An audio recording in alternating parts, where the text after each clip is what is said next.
또 분이시긴 하지만 우리 또 김영애 그 요트 세계 일주하신 선장님 정말 귀하신 분이라서 제가 이제 개인 단톡을 보내가지고 또 많이 들어오도록 그렇게 좀 독려를 했습니다.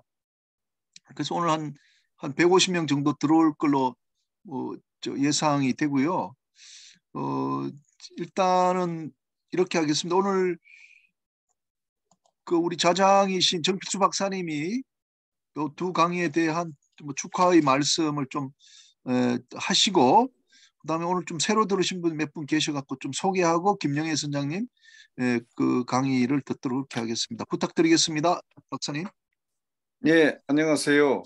우리가 벌써 112회까지 지금 진행이 되고 있습니다.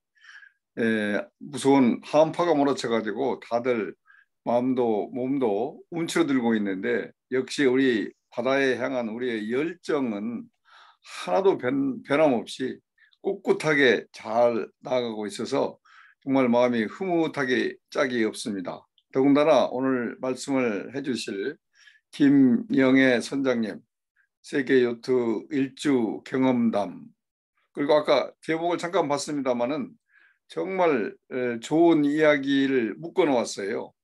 바다, 하늘, 꿈, 정말 꿈속에 희망을 가지고 우리가 바라볼 수 있고 또 그 속에서 우리의 의지를 키울 수 있는 미래 우리의 터전 이 바다에 대한 이야기인데 이 바다를 세계의 요트로 세계 일주를 했다는 그 경험담을 얘기하시는 것 같아서 처음에 저는 당연히 남자 선장일 걸로 생각했는데 아까 잠깐 보니까 이름만 그런 것이 아니고 실제로 여자분이시더라고요. 그래서 참 그 혼자 그걸 단독으로 세계 일주를 하셨는지 좀 궁금하기도 하고, 그리고 요트 이게 꿈의 선박이지 않습니까? 모든 사람들이 바다 하면 배를 생각하고 배 하면 요트를 떠올리는 그런 배인데 그런 배를 가지고 세계 일주를 했다니 굉장히 기대가 큽니다. 그다음에 113강은 정우영 변호사가 선박건조 금융법 개론을 이야기를 해주시는데 최근 들어서 우리 바다 공부 모임에서 그 조선과 해운이 굉장히 조화를 잘 이루고 공동 발전해 가는 그런 모습을 보고 굉장히 앞서가는 그런 조직 단합, 통합에 관련된 이야기다는 그런 생각을 많이 하고 있는데 그런 관계에 한 걸음 더 나가서 선박건조 금융법을 갖고 이 얘기를 하시는 걸 기대를 하고 듣겠습니다. 우리가 그 조선과 해운이 공급자와 수요자 관계에 있지만 두 관계가 각각 다른 부처에 소관이 되어 있어가지고 그렇게 가깝지 못하게 느꼈었는데 최근 몇 년 들어서 몇 년 전부터 그 해양진흥공사를 만들고 또 해양과 조선이 같이 공동 보조를 취하고 있는 그런 모습이 굉장히 그 바람직한 그런 방향이지 않습니까? 그래서 거기에 따르는 그 선박금융법 이야기도 굉장히 궁금합니다. 지금 전 세계 지구촌 곳곳에서 맹렬한 한파가 몰아치고 있고 그 피해도 굉장히 많다고 하고 움츠러드는 이런 기후 여건입니다만 우리 바다 공부는 전혀 움츠들지 않고 앞으로 향해서 더 많은 바람과 꿈과 희망을 키워가는 그런 모임으로 더욱 발전하고 있어서 정말 바람직하고 우리가 같이 참여해서 많은 걸 나누고 이야기하고 배우는 그런 기회가 되기를 바랍니다. 고맙습니다. 예, 감사합니다. 다음 우리 그 신원수 부회장님 계신데 신 부회장님 좀 잠깐 한 말씀 좀 해주시죠. 신 부회장님. 예. 예, 뭐 오늘 좌장이신데 정필성 원장님께서 좋은 말씀을 예, 다 해주셨기 때문에 제가 예, 더 붙이고 할 말씀은 별로 없고요. 오늘 특히 그 김영애 선장님의 그 항해 이야기 이게 제가 아주 호기심도 있고 관심이 있어서 경청하도록 하겠습니다. 예, 예, 예, 감사합니다. 아, 그리고요, 그 제가 기억이 제대로 잘 나지 않는데 우리 장석영 그 전 과기부 차관님이신데 우리 그 선박 연료 관련해서 이제 수소 쪽에 이제 그 관심이 많으셔가지고 우리 모임에 제가 좀 초대를 했습니다. 차관님 혹시 괜찮으시면 인사 조금 하시겠습니까? 아, 예. 예, 인사드리겠습니다. 지금 방금 소개받은 장석영입니다. 저는 주로 그 31년간 정보통신 쪽에 공무원을 하다가 21년 3월에 퇴직을 해서 지금은 이제 수소 연료전지 하는 스타트업 금양 이노베이션에서 일하고 있습니다. 정말 이 유석 있고 훌륭한 이 바다 공부 모임에 같이 참석하게 돼서 큰 영광으로 생각합니다. 그래서 저희 회사가 수소 추진 선박에 많이 관심을 가지고 있어서 많이 배우고 또 혹시라도 기회할 게 있으면 기회하고 그렇게 하도록 하겠습니다. 감사합니다. 예, 예, 참 감사드립니다. 그리고 오늘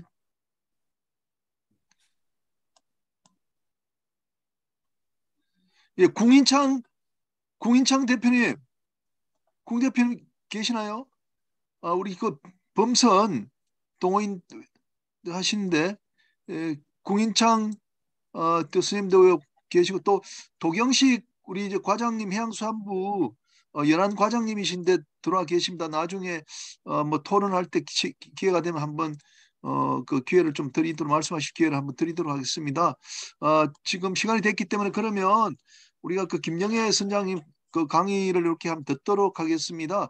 우리가 지난번에 한 달 전에 우리 고려대학에 또 행사 때 한번 모셔가지고 말씀을 드렸는데 그 이제 요트는 세계 곳곳에 들어갈 수 있지 않습니까? 우리가 막 상선은 부두 시설이 있어야 되는데 요트는 뭐 세계 곳곳에 들어가기 때문에 우리가 전혀 가볼 수 없는데 아름다운 그 사진들 이렇게 많이 준비를 하시더라고요. 그래서 어, 저도 정말 궁금한 게 많은데 우리 김영애 선장님 그 인생 스토리, 항해 스토리, 바다 스토리 한번 들어보도록 하겠습니다. 여러분 우선 큰 박수 좀 부탁드리겠습니다.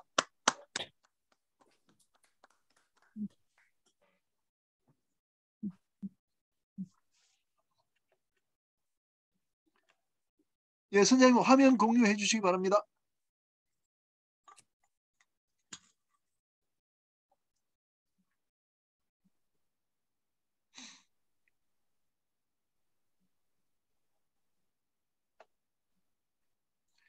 예, 슬라이드 쇼 하면은 화면이 크게 네, 됩니다. 예, 슬라이드 쇼로 한번. 예, 예, 좋습니다. 안녕하세요. 저 바다 모임 여러분 안녕하세요. 저는 김영애입니다. 제가 오늘 어, 강의할 내용은 그 항해 중에 있었던 이야기들 어, 그 이야기를 하고 싶은데요. 목적은 한국에도 생활 요트들이 많아졌으면 하는 바람으로 이 강의를 하게 되었습니다. 그런데 지금 지난번에 그 고려대학교에서 강의했을 때는 그 조교님이 도움도 해주시고 또 그래서 그랬는데 지금 제가 노트북하고 그 모니터를 놓고 지금 하고 있는데요. 동영상이 너무 많아가지고 조금 약간의 문제가 있을 수도 있을까 그게 좀 걱정이 많이 됩니다. 네. 제가 지금 강의 내용은 왜안 넘어가지?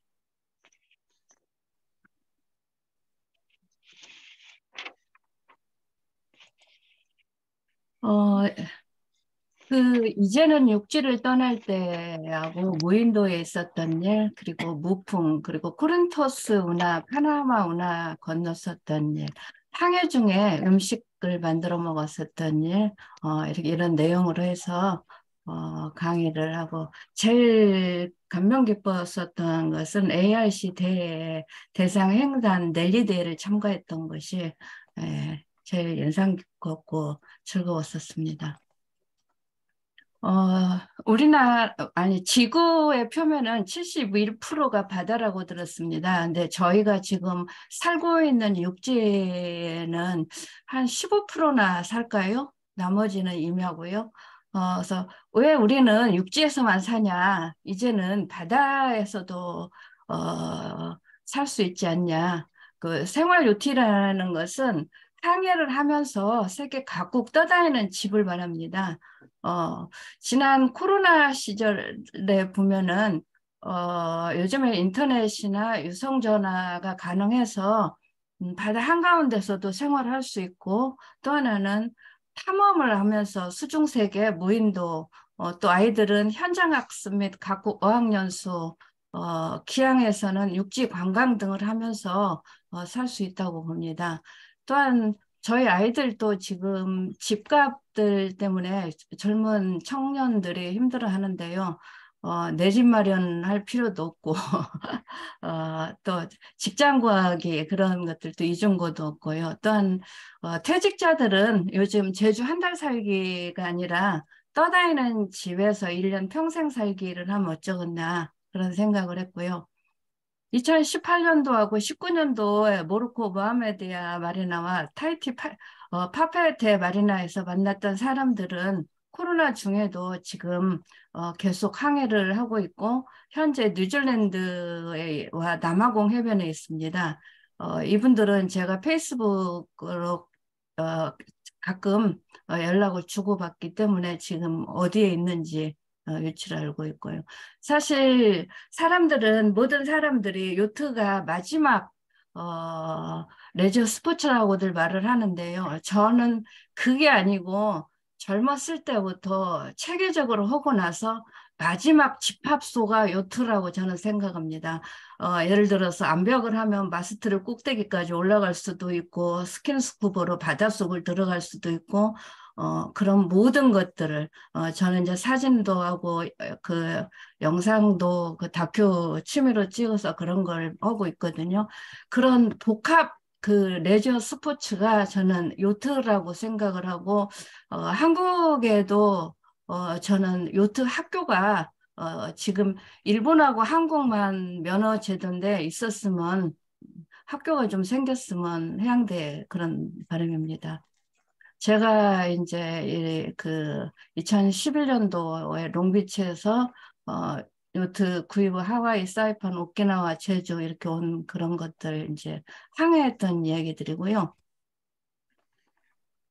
요트를 시작하게 계기는 첫째는 요트를 통해서 세상 밖을 바라볼 수 있고, 특히 저는 스킨스쿠버로서 세계 바닷속을 많이 탐험을 했는데, 이제 가정이 있고 하다 보니까 남아공이나 갈라파고스 같은 먼 곳을 퇴직하고 이제 나이를 좀 먹으면 탐험을 하고 싶다 하는 생각에 요트를 시작하게 됐습니다.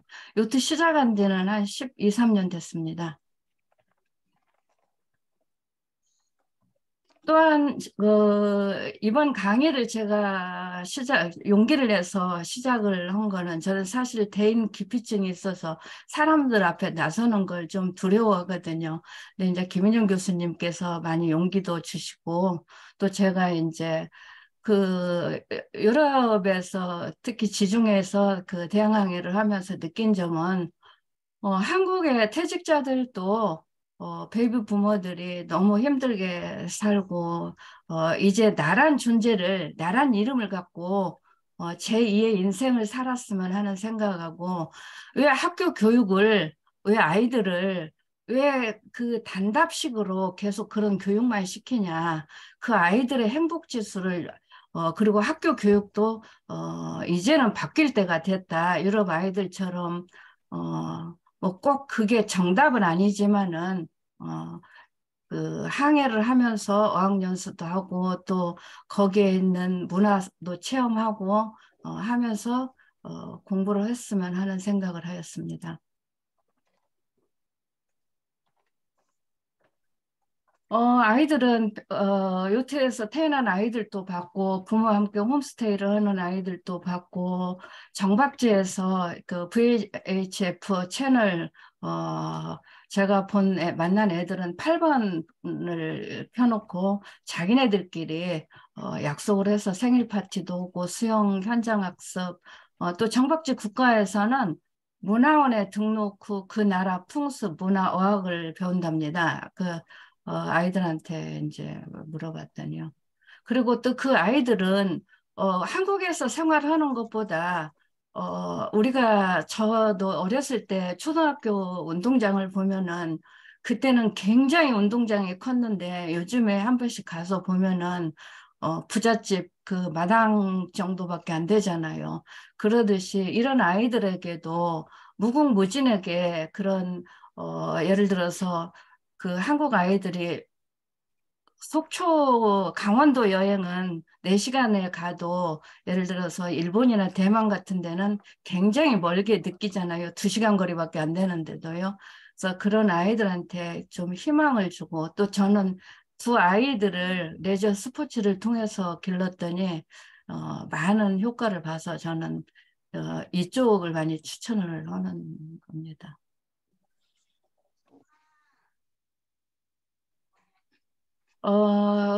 그 대항항에는 지중해 아테네에서 한번 출발을 했고요. 두 번째는 크로아티아에서 한국까지 오고 맨 처음에는 한 200여 일, 두 번째는 405일 정도 소요돼서 왔습니다. 아시다시피 인치하고 시티인데요. 예, 그 하루면은 수십 번, 수백 번을 인치를 폈다 켰다 돌풍이 왔을 때는 단 5분 짧은 시간에 도수 정리를 안 하면은 배가 금방 부서질 듯이 돌풍에 휩쓸려서 힘든 그런 게 그 순간 포착이 레이더가 알람을 울렸을 때는 잽싸게 이 시트를 잡아 당겨서 돗정리를 최소한대로 빨리 해야 돌풍에서 벗어날 수가 있습니다. 이곳은 지금 사로 아일랜드라고 쿡제도거든요. 쿡제도인데 여기 빨간 좌표가 있는데 제가 구글에서 좌표를 찍어서 제가 항해하는 기간에 그 유치를 계속 좌표를 다 그날 항해 기록, 날짜, 시간, 심지어 음식 먹은 것까지 다 정리를 해서 가지고 왔거든요. 그래서 여기 이제 좌표, 여기에 요트를 계류를 하고 이게 섬입니다. 지금 현재.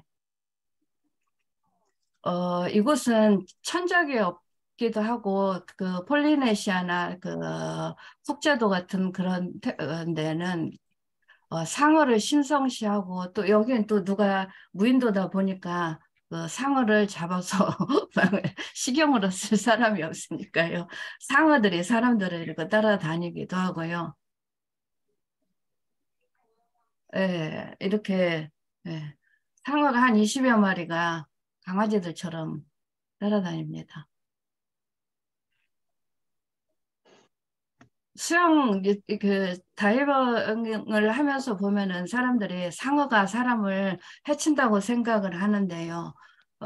상어 종류가 제가 알기로 400여 종류가 있다고 들었습니다. 그 중에 그 조스에서 나오는 그런 상어들이나 포악해서 그러지 상어들이 사람을 해치거나 그러진 않습니다. 이것은 지금 스위스 요티 부부가 와가지고 이제 제가 그 다이아테라는 요트가 와서 많이 날씨 정보도 주고 많은 도움을 줬었거든요. 이 사람들은 아무래도 스위스는 복지가 잘 돼서 그러는지는 모르지만은 인터넷도 다 유성전화로 해서 인터넷도 사용하고 또 뭐 언제 이런 분들은 언제 집에 간다는 기약이 없습니다. 아예 그냥 내가 가고 싶으면 가고 오고 싶으면 오는 이 아주머니가 수영을 너무 잘해서 입에다 명함을 물고 저한테 와서 명함도 전해주고 여기 섬도 같이 탐험도 하고 그리고 또 이거는 지금 거의 멸종위기까지 갔는데요. 코코넛 클럽이거든요. 코코넛개인데 낮에는 이러고 돌아다니고요. 밤에는 한 2, 3kg 정도 큰 것들이 아예 천적이 없다 보니까 그 전 섬에 이 코코넛 개들이 있는데 이제 사실 뭐 잘은 모르는데 그 먼저 왔다 간 분들이 뭐 한두 마리는 잡아서 먹을 수 있다. 그래서 저희도 이제 한 마리 정도는 한 마리 더 이상은 못 먹어요. 커서도 그러지만은 그 강한 코코넛 냄새가 나가지고요. 제가 제일 이번에 항해 중에 안타까웠던 곳은 이곳입니다. 새섬이라고 2007년도에 17년도에 갔을 때는 이 많은 새들이 있었거든요. 이 많은 새들이 있었는데 2019년도에 갔더니 이게 지금 새들이 한 마리도 없는 거예요. 이 새들이 없어진 이유는 수면 상승으로 인해서 이 풀들이 잡초들이 다 죽고 없고 그 물만 바닷물만 있었습니다. 이곳은 이제 해남이고요. 이곳에 뉴질랜드령이어서 뉴질랜드 그 관리인이 오래전에는 관리를 했었답니다. 근데 지금은 폐허 있고 이런 건물만 하나 있고요. 이곳은 이제 그 ARC 월드대회 2016년도부터 2017년도까지 갔다 온 어떤 분이 이 길을 걸어놨기에 제가 마침 5월 달 초에 생일이어서 저도 따라서 이 태극기를 제가 기념으로 제 이름 사인해서 걸어놨습니다. 여기는 이제 뭐 여기서 그 좌표 같은데요. 런던이 9,500마일 거리라고 쓰여 있네요. 서 있는 사람은 접니다. 이 요트는 45.5피트의 듀포, 프랑스 듀포에서 나온 이 배로 항해를 하였습니다. 그 요트들의 천국이라는 이곳은 몰타 공화국의 코미노 섬입니다. 그 코미노 섬에는 많은 요트들과 그 스쿠버 다이버들이 이곳에 머물고 있고 사실 이곳에는 이 너머에는 정말 제가 깜짝 놀랄 정도로 많은 사람들이 가을에 낙엽이 떨어져 있는 것처럼 울긋불긋 떨어져 있는 것처럼 사람들이 많이 있고 나체로 있으신 분들이 3분의 1 정도가 있는 것 같아서 사실 사진은 그런 사진은 올릴 수도 없고 사진을 좀 참고했습니다.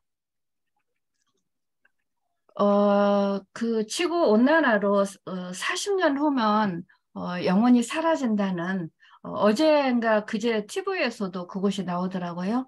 여기는 이제 투발루, 오세아니아의 투발루 공화국입니다. 네, 투발루 공화국에서 무인도를 지금 현재 이게 이 요트고요. 무인도에서 찍은 사진이고 네. 이곳은 그 이랑처럼 파도에 의해서 무인도가 생겼고요. 또 물빛이 이렇게 예쁘고 깨끗하고 또 하나는 그 부유가 떠 있는 것이 전라북도 김제에는 사금 채취를 옛날부터 많이 했거든요. 제가 시댁이 전라북도 김제에서 한번 보고 그랬는데요. 이렇게 사금처럼 이 금빛이 지금 이 화면에서는 잘 안 보이는데 떠다니는 것이 제 눈에는 사금처럼 보였습니다.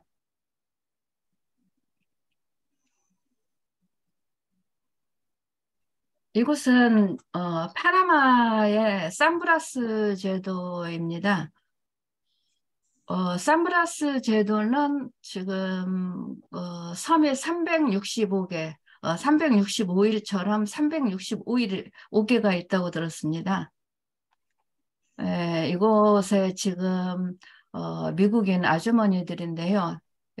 카타마란 지금 현재 추세는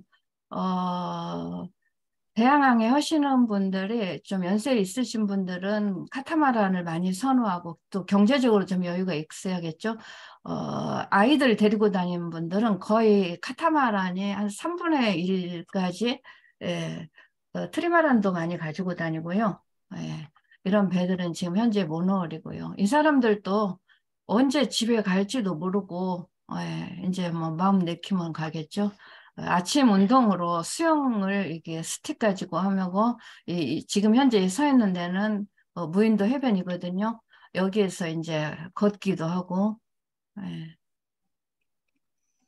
그 바로 앞에 있는 섬에 두 가구 그 파나마 호나족이라고 이 사람들이 살고 있거든요. 여기 무인도에 이제 가서 제가 한국에서 저는 어디 여행 갈 때마다 한국의 그 특산품이라든지 그런 선물을 가지고 다니는데 특히 이제 전주에서 생산되는 이 부채를 한 100여 개를 가지고 갔었거든요.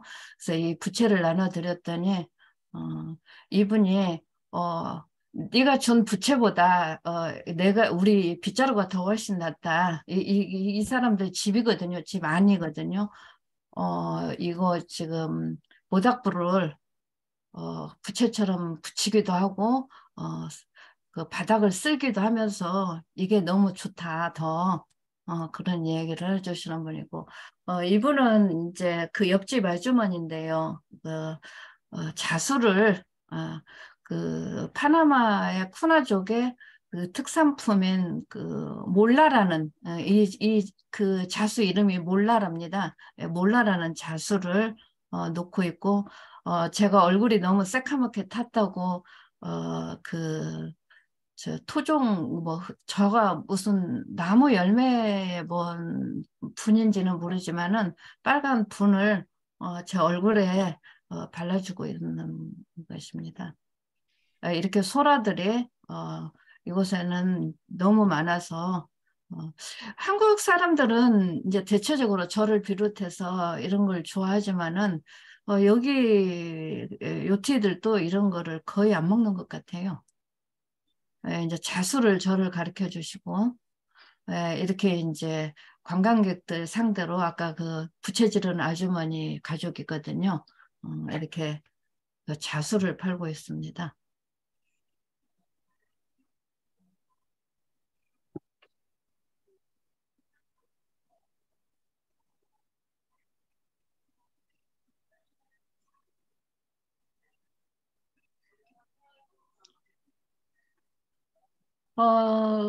여기서 랍스타는 이 통나무로 잡으러 다녀서 이분들이 그 주 수입원이 이런 생선하고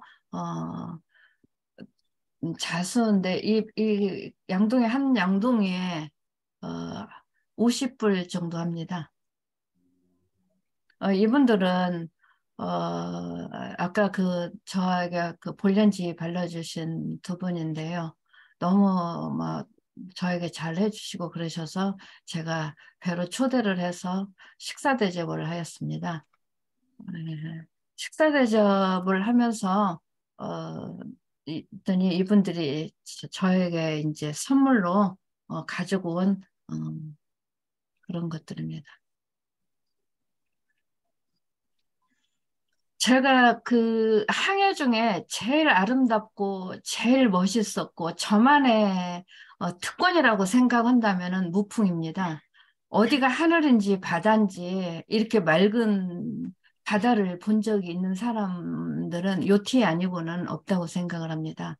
특히 이런 날 밤에 별들을 봤을 때는 별이 정말 바닷속으로 다 쏟아져서 그 어느 시인이나 아니면은 아무리 악한 사람도 눈물을 안 흘릴 사람이 없을 정도로 너무너무 아름답습니다. 제가 이제 드론을 안 가지고 와서 사진을 못 찍었다는 게 제일 안타깝고 그래도 약간의 미풍으로 야간에는 밤에는 카메라를 아무리 고성능을 가지고 가서도 촬영하기가 불가능해서 그 사진을 못 찍었다는 게 제일 안타깝습니다. 네, 이렇게 약간의 미풍이 있어서 밤에는 그 별이 이 움직이는 것을 보면은 아래로 그냥 하늘에서 별들이 쏟아지고 물속으로 다 빠지는 그런 느낌이 옵니다. 이 아드리아에 크로아티아에서 오면서 이 잠자리가 5마리가 따라와서 한 200마일 넘게 왔는데 얘네들이 어디로 갈까 걱정이 되고 안타까워서 사진으로 남겼습니다. 무풍에는 그 요트 위에서 아래를 내려다 보면서 사진을 촬영을 해도 이런 모습입니다. 그 수중에 그 고프로로 수중 카메라로 들어가서 찍은 사진과 거의 흡사할 정도로요. 이것도 지금 요트 위에서 찍은 사진입니다. 그 무풍, 적도 부분의 무풍입니다.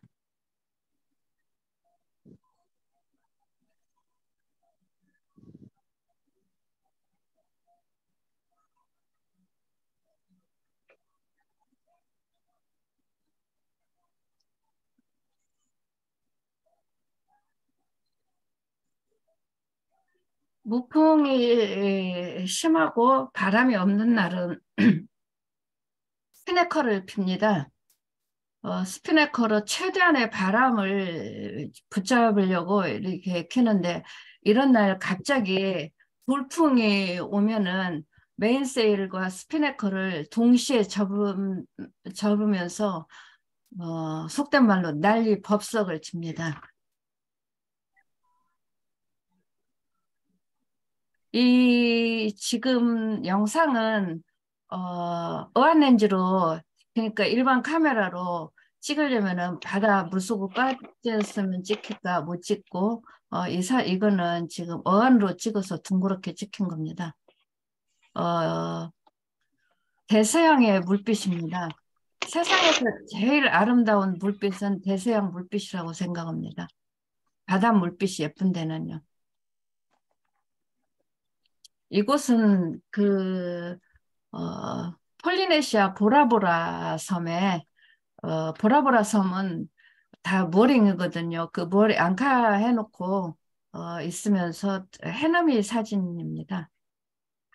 이곳은 그 투발루 공화국의 아까 그 지구 온난화 수면 상승으로 뭐 40년 후에 없어진다고 속설이 아니라 사실 그렇게 될 것 같아요. 거기 비치에서 찍은 사진입니다. 이런 바다에 아까 무풍에 이런 지금 은하수 이 별들이 바다로 다 쏟아지는 그런 사진이 더 저는 찍고 싶었는데 이제 다음 항해 때는 꼭 드론을 가지고 와서 찍고 싶습니다. 그 태평양의 달빛입니다. 이렇게 달을 보고 있는 날은 그 바다에 출렁거리고 있는 날은 가족들도 생각나고 또 하나는 이런 풍광을 제가 좋아하는 모든 사람들이 같이 함께 봤으면 하는 그런 생각이 간절한 날이죠. 이 사진도 어안으로 찍어서 사진이 이렇습니다. 이곳은 그 파나마 발보아에서 4,000마일 항해를 하고 그러니까 그 섬도 없고 어디 정착지도 없는 데서 34일 항해하고 오면은 이곳이 누쿠이바, 그러니까 폴리네시아 누쿠이바입니다. 누쿠이바는 이렇게 참치가 주식이고 1kg에 한국 돈 한 6,000원, 5불 정도 합니다. 폴리네시아는 참치를 그 상어를 신성시하다 보니까 상어를 그 뭐 식용으로 쓰거나 그런 거는 없고요. 이제 저를 보여주기 위해서 이분이 이제 퍼포먼스 그 상어에게 밥을 주고 있습니다. 아까 그 참치 부산물입니다. 그리고 물이 새카만 이유는 화산재다 보니까 바닷물이 새카맣고요. 그 고갱에 그 타이티어면은 고갱으로 유명한데 여기 누쿠이바 옆에 그 히바오바라는 섬이 있습니다. 거기에서 고갱이 죽었거든요. 거기 묘지도 있고요.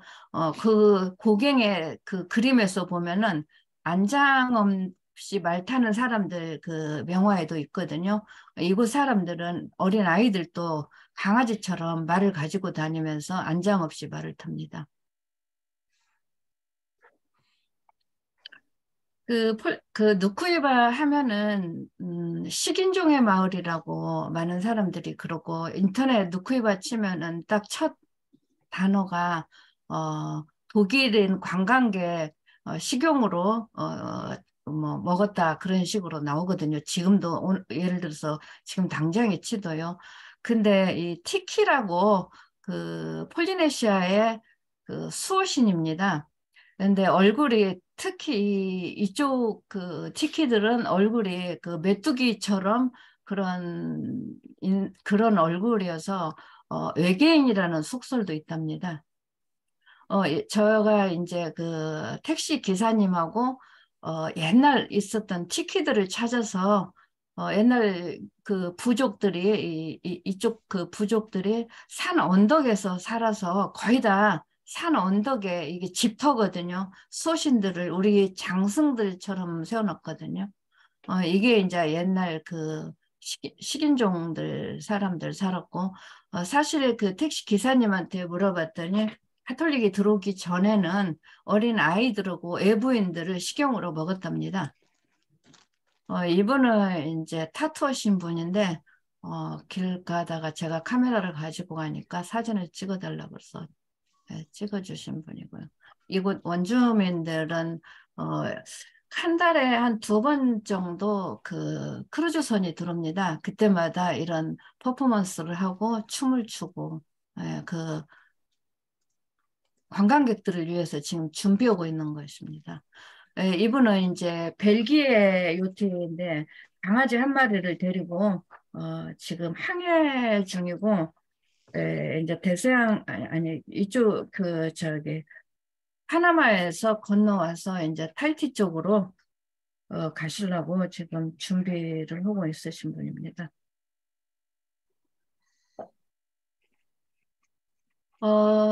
지금 누쿠이바에도 그 마리나가 없고 이 만에 요트가 지금 태평양을 건너서 대서양 쪽으로 파나마 쪽으로 가실 분들 갈 요트더라고.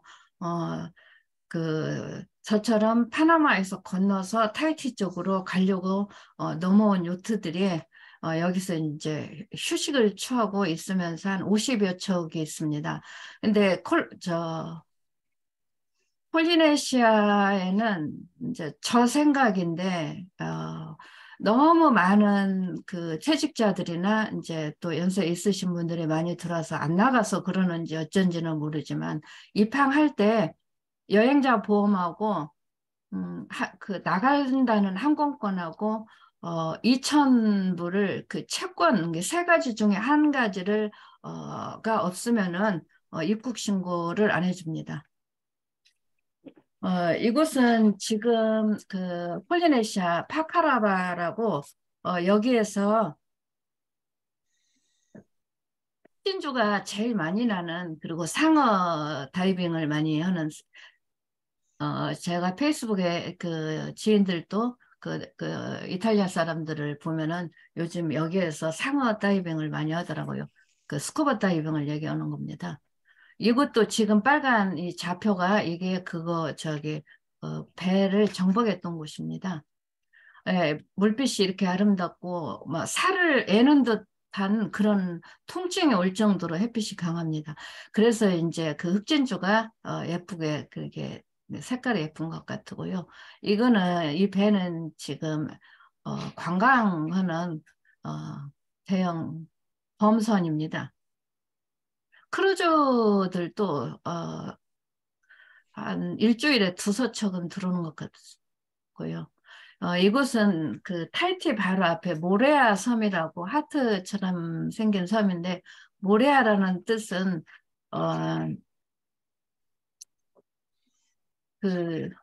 죄송해요. 금방 잊어버렸어요.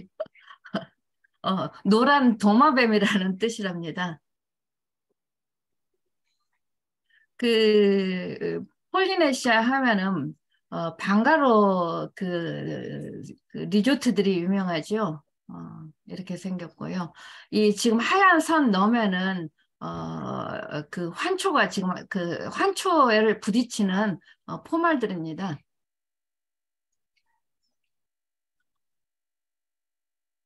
이렇게 이제 그 요티들이 자기 좋아하는 데다 묘박을 해놓고 저렇게 몇 날 며칠 집에도 안 가고 이 사람들은 이제 생활 요티들이니까요. 예. 그리고 어, 여기 지금 이런 곳에는 5월에서 12월 달 되면은 고래들이 새끼를 날아 오고 현재는 스팅레이라고 가오리하고 상어들이 그 스노클링을 하면서 아무 때라도 볼 수가 있습니다.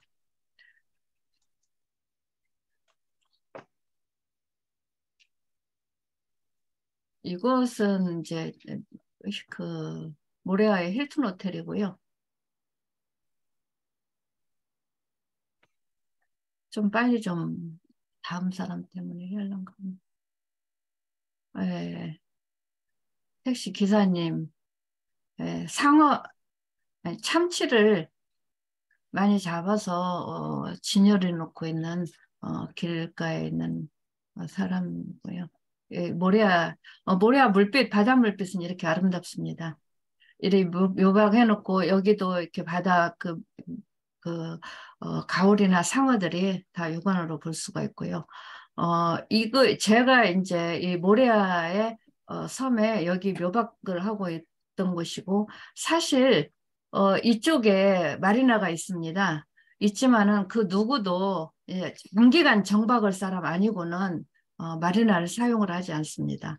이런데 만에서 자기네들만의 공간에서 즐기고 장시간 있는 것이고요. 지금 모레아 섬에 있는 지금 배들이 있는 위치, 아까 그 똑같은 위치입니다.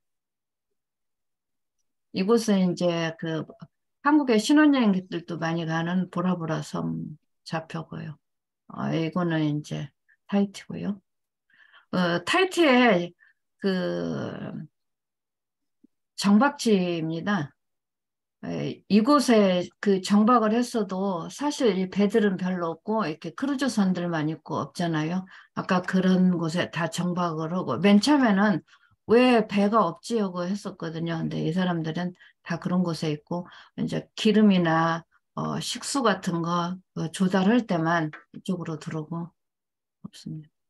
이 아주머니는 이 카타마란 주인 아주머니인데 지금 거기 캐나다 아주머니인데 뉴질랜드에 지금 현재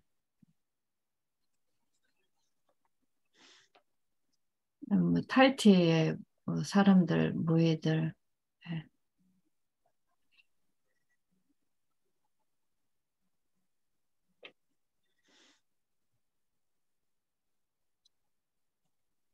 이제 제가 몸이 좀 아파서 병원을 타이티에서 갔었거든요. 근데 이 원장님이 자기 사진하고 배들만 보여주면서 그 항해에 관심만 많고 저 치료는 뒷전이고 이야기를 많이 하고 있었어요. 자,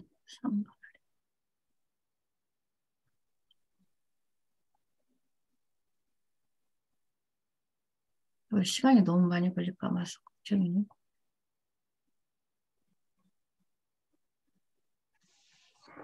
코린토스 운하하고 파나마 운하를 건넜던 것입니다.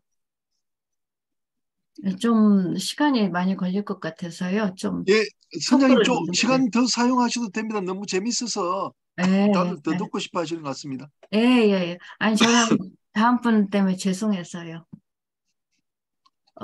이곳은 코린토스 운하입니다. 예, 이러고 지금 건너는 것이고요. 폭이 너무 좁고 수심은 한 6m 정도 나온답니다. 그래서 지금 현재는 관광선하고 요트들만 운항을 하고 한 6.3km 거리가요. 생각보다 거리는 짧더라고요.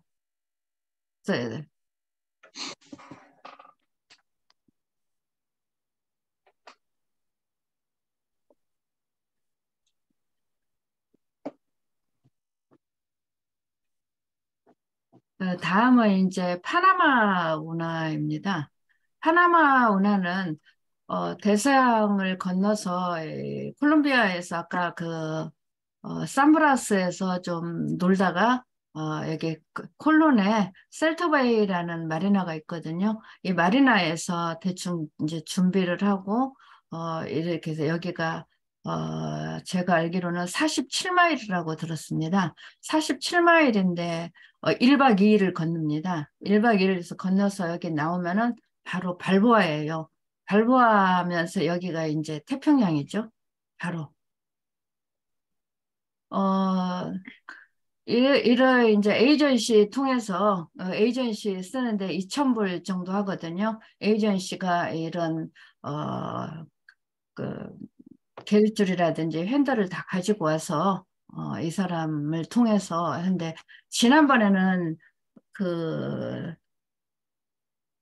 한 달 정도 대기를 했는데요. 이번에는 카리브해 세인트루시아에 요트에게 부탁을 해서 이곳 마리나에 이제 이메일을 보내서 5일 만에 건넜습니다. 이곳은 이제 파나마 운하 전망대, 여기 이 많은 사람들이 지금 다 보이는데요. 이 사람들은 이제 이 관광하는 분들이고요. 예, 이렇게 파일럿하고 라인 핸들러를 2사람을 채용을 했습니다. 이 사람은 아까 2,000불에 포함이 되는지는 모르지만 이 사람들은 1박 2일에 100불씩을 지불합니다. 요트는 작아서 이렇게 3척씩 묶어서 운하를 건너고 있습니다.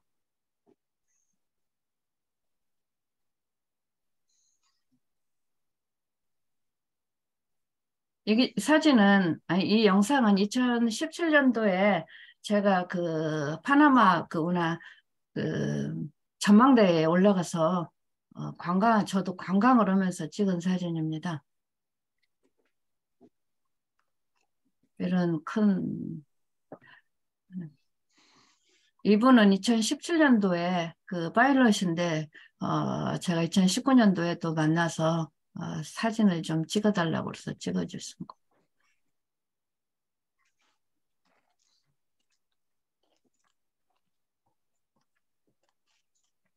같은 여기 호수에서 1박을 하고 다시 항해를 합니다. 항해를 하고 나오면은 네.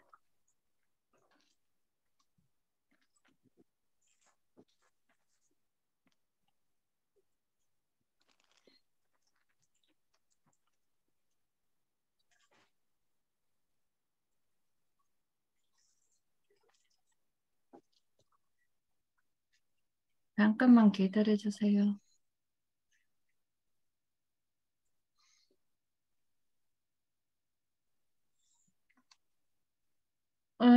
이분은 안익태 선생님의 따님이십니다.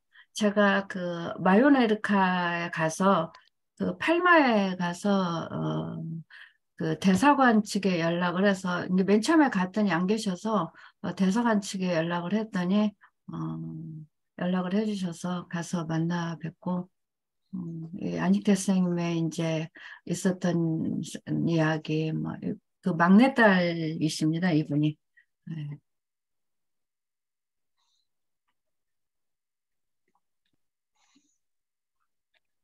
이거는 이제 제가 태국선 부채를 가지고 가서 선물로 이거는 이제 사모아 아피아 마리나에서 세관 직원이시고요. 이게 이제 파나마 키리바시 공화국의 세관하고 검역 직원이십니다. 이제 이런 부채를 많이 꼭 가지고 가서 100개를 가지고 가서 100사람에게 나눠준 것입니다. 이게는 지금 제가 태풍 맞고 오키나와 피항에서 들어와서 오키나와 여직원 오고 찍은 사진인데요. 완전히 사람이 이빨만 보여요. 이거는 이제 코스라에서 선물로 받은 과일들이고요. 제가 이제 항해 중에 항상 하는 얘기는 잘 먹고 건강해야 요트 항해로 집에 간다. 아니면은 비행기 타고 집에를 간다. 그래서 저는 지난 2017년도에 정말 배가 고파서 태평양 한가운데서 막 울었거든요. 2번, 3번을 울었어요. 그래서 이번 항해 때는 먹는 것에 굉장히 신경을 많이 썼습니다. 그래서 이렇게 한국에서 열무 씨를 가지고 가서 열무도 심어서 먹기도 하고요.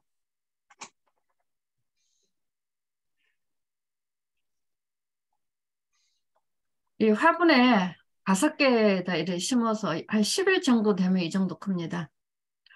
바다 한가운데서는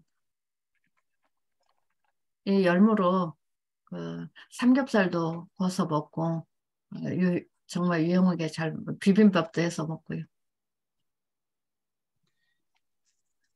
이런 음식들 사진을 찍은 이유는 제가 사실 그 요리하는 게 취미도 깊지만은요. 바다에서도 이렇게 해서 먹을 수 있다. 그리고 또 하나는 중국의 그 아시아 푸드마켓이라고 해서 중국 마켓들이 많아서 요즘에는 그러니까 2017년도하고 2019년도하고 차이가 아시아 푸드마켓이 그 너무 많이 생겼더라고요. 그래서 이런 식재료들은 충분히 구해서 다 먹을 수가 있다는 것을 보여주고 싶어서. 그리고 이렇게 배추들도 그 중국 마트에서 팔고 있습니다. 고춧가루 뭐 할 거 없이 참기름, 김, 한국 식재료는 거의 다 있다고 생각합니다. 이 양파도 이렇게 있고요.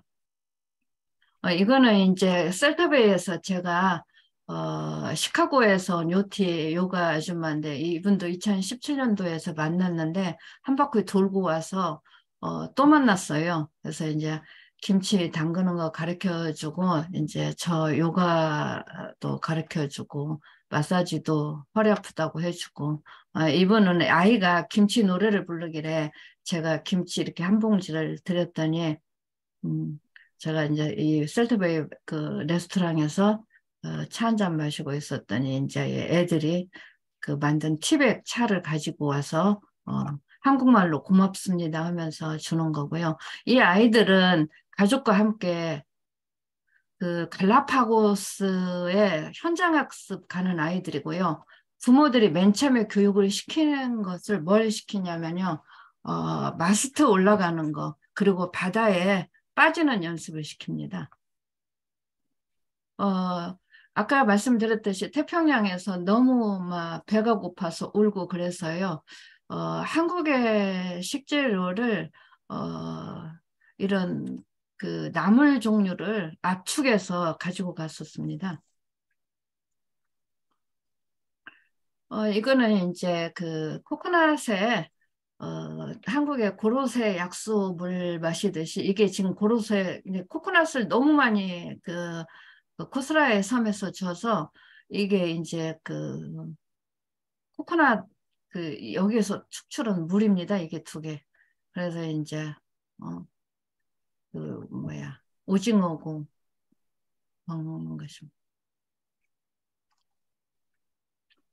그 천적을 피해서 그 날치들이 요트 위로 튀어 올라온 그 날치들인데 하루에 평균 한 10마리 정도 올라와서 이렇게 죽습니다. 제가 항상 이들을 바다에 던질 때는 다음 생에는 돌고래로 태어나라 그러면서 제가 저만의 장례식을 치러줍니다. 그 발보아에서 파나마 발보아에서 누쿠이바 올 때까지 생활 용수가 모자라서 물을 양쪽에 250리터에서 500리터를 싣고 또 하나는 그 피트병에 물을 싣고 오거든요. 근데 이제 그래도 생활 용수가 저희는 이제 워터메이커가 없어서 제가 이거를 직접 제가 만드는 것입니다.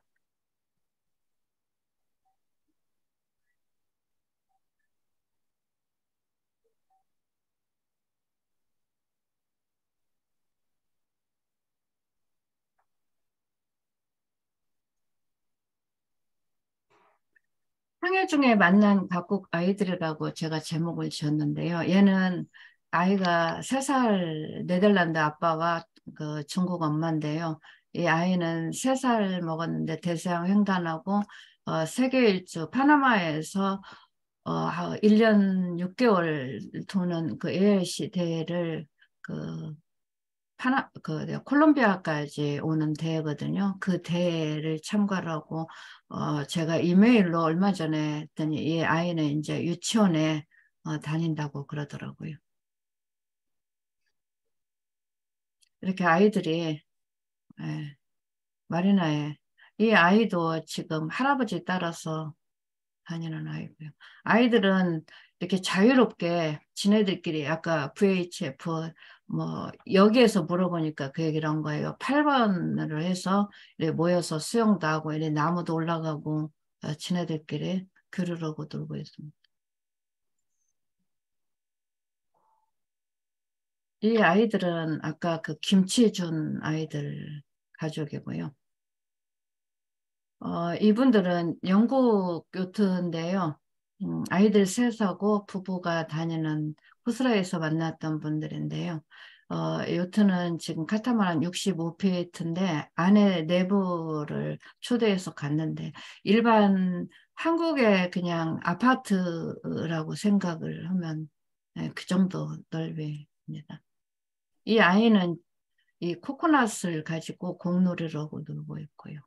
이 아이들은 그 ARC 그러니까 그게 라스팔마스에서 그러니까 콜럼버스 항로에 따라서 카리브해 그 서인도 제도라고 하는 그 카리브해까지 세인트루시아까지 오는 2,700마일 항해한 아이들입니다. 이 아이들에게 항해가 끝나고 이제 수료증을 줘서 오는 아이들인데 한 25명 정도 된, 아까 그 꼬마 애기도 있고 5명 정도입니다.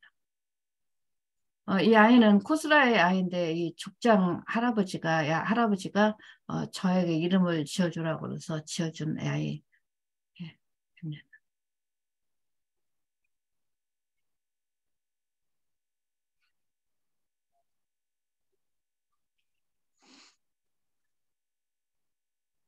향후 마리나에 이제 배를 놓고 대체적으로 그 남미 쪽을 페루나 예를 들어서 그 콜롬비아의 그 카르타헤나에서 남미 쪽으로 여행 가는 분들이 많고요. 대체적으로 이제 저가 항공을 이용해서 배는 묶어놓고 이제 가시는 분들이 많고 저는 이제 이곳은 모로코에서 사하라 사막을 간 것입니다. 사하라 사막을 네, 관광을 하면서 찍은 사진. 응? 응? 응? 응? 응? 응?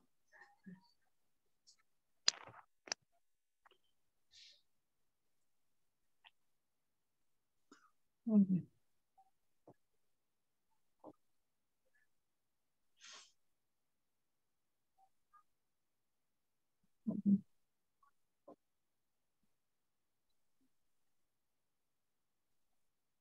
여기는 이제 그 마라케시 옛날 그 모로코 수도인 마라케시에 있는 광장이고요.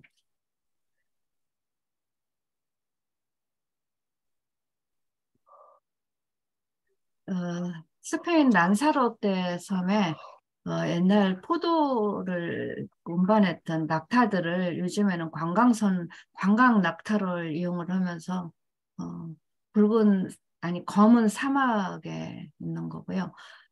이 난사로떼의 포도밭인데요. 포도나무 하나에 이 담장을 해놓고 이슬을 먹고 크는 포도밭입니다.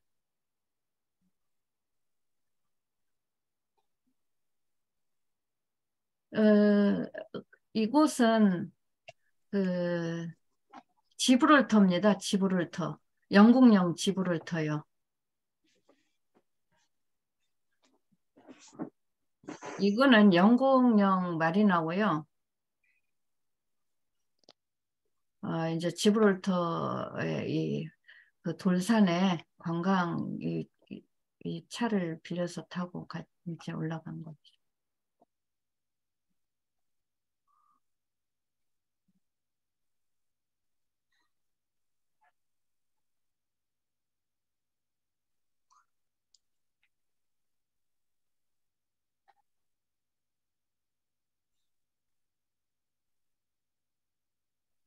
이곳이 스페인령의 그 마리나고요.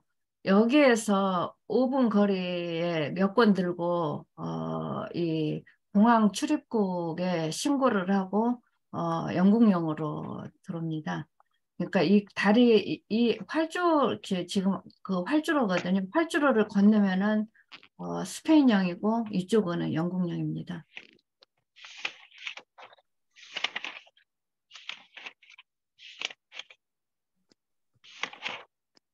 예, 콜롬비아의 이제 그 카르타헤나의 그 옛날 그 대항해 시대 그 노예들의 여기에서 사고 팔고 했던 노예들을 모아놓고 했던 영국이나 프랑스는 그런 데로 유출시켰던 그 후예들의 아주머니들입니다.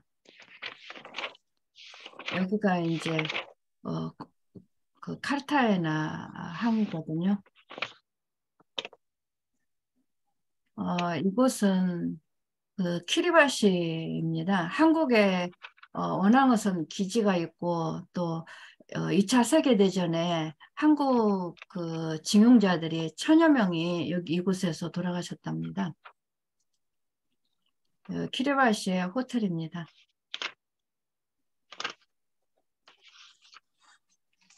키리바시의 아이들이고요. 이렇게 좀 많이 힘들게 그분들은 살고 계십니다.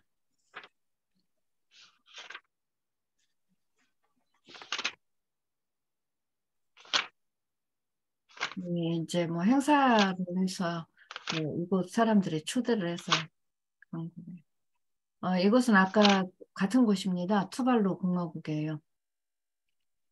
투발루에 엊그제 방송에 나오는 장면이 이런 장면입니다. 투발루에 40년 후에 지구 온난화로 물속으로 가라앉는다는 투발루 사람들입니다.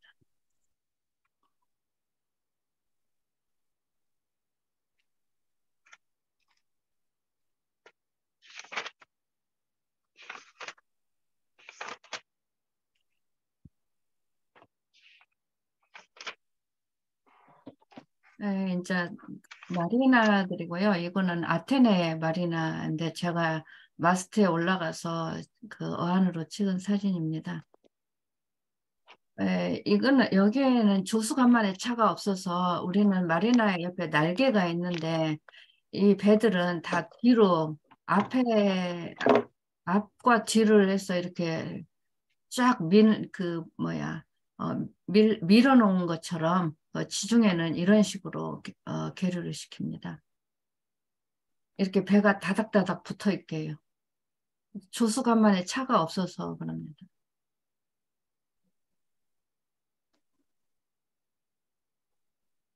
이거는 이제 크로아티아에 있는 마리나들이고요.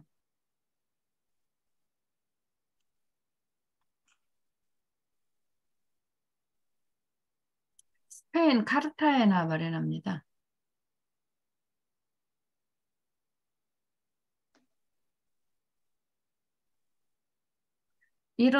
지금 현재 이런 배들은 이런 크루즈선은 거의 한 80~90%가 연세 있으신 분들이 휠체어나 심지어 침대칸까지 하고 관광으로 오십니다. 우리가 생각한 것처럼 젊은 층들은 없고 거의 다 연세 있으신 분들이 크루즈를 이용해서 여행을 오십니다. 이곳은 몰타에 있는 마리나입니다. 한국 젊은이들이 좋아하는 이비자 섬에 마리나고 이분은 그 따님이 한국으로 시집을 왔다고 태극기 보고 와서 딸 생각에 마리나 직원인데, 그리고 이곳이 이비자의 마리나입니다. 이비자는 초호화 파워보트, 파워 요트들이 많습니다.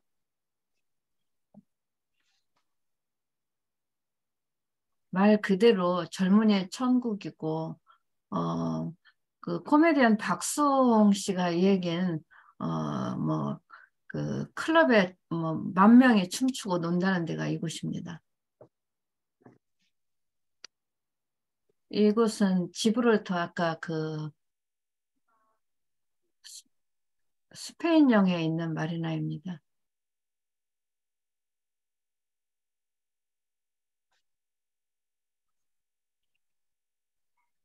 영국령에 있는 지브롤터 마리나입니다. 이곳은 그 모로코에 있는 피앙하고 강변에 있는 강어귀에 있는 어선들하고 같이 있는 피앙에서 있는 배고요.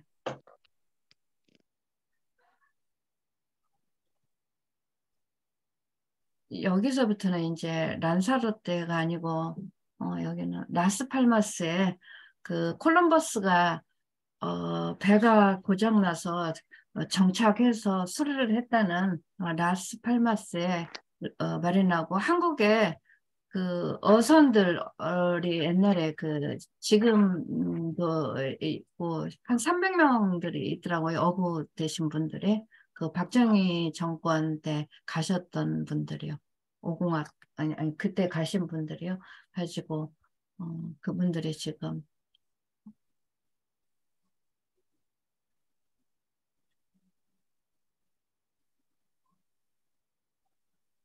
이곳은 그 셀터베이 마리나입니다. 이제 항해하려고 그 음식물, 식자재들 준비해서 가지고 가시는 분들이.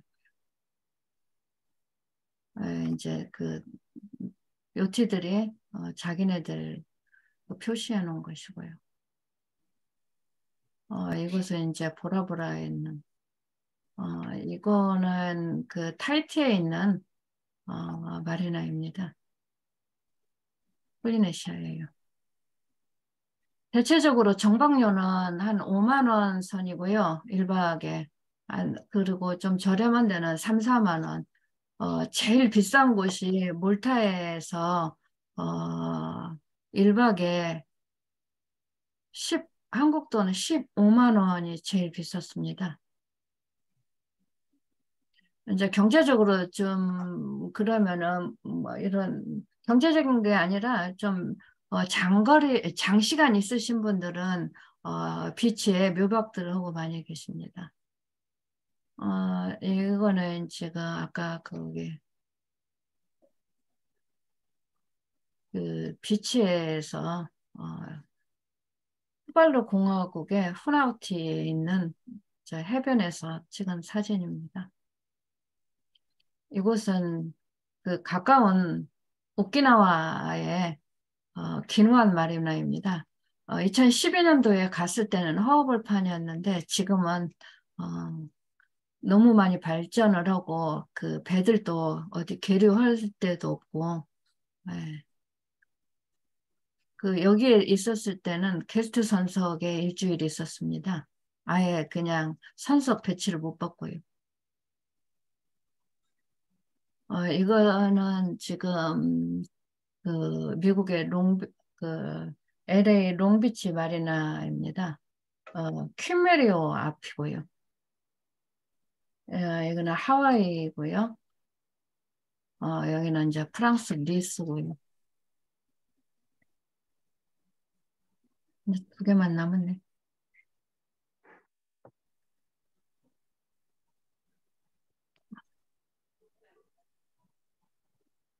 항해 중에 너무 아름답고 뭐 와인 마시고 그런 것만 있는 게 아닙니다. 저는 이제 그 장시간 그 레저를 해서 좀 적응이 돼서 그러지 너무너무 힘들 때가 너무 많고요. 크로아티아에 그 출항 신고를 하고 24시간 내에 그 프라티를 이용해서 안 나갔다고 해경한테 이곳에서 붙잡혀가지고 비사섬에 끌려가서 고생도 많이 했고요. 이거는 이제 그 모로코 케니트라에 그 우박이 떨어지고 막 너무 힘들어서 지금 같았으면 이런데 피항을 안 합니다. 그때는 이제 잘 모르니까 피항을 한 거고요. 피항을 하면서 사고 난 확률이 더 많고 요트는 제가 그 사이판에서 오키나와 그 태풍을 2박 3일을 맞았거든요. 근데 몸은 힘들어도 요트는 그 킬이 있기 때문에 절대 넘어질 확률은 거의 없는 것 같아요.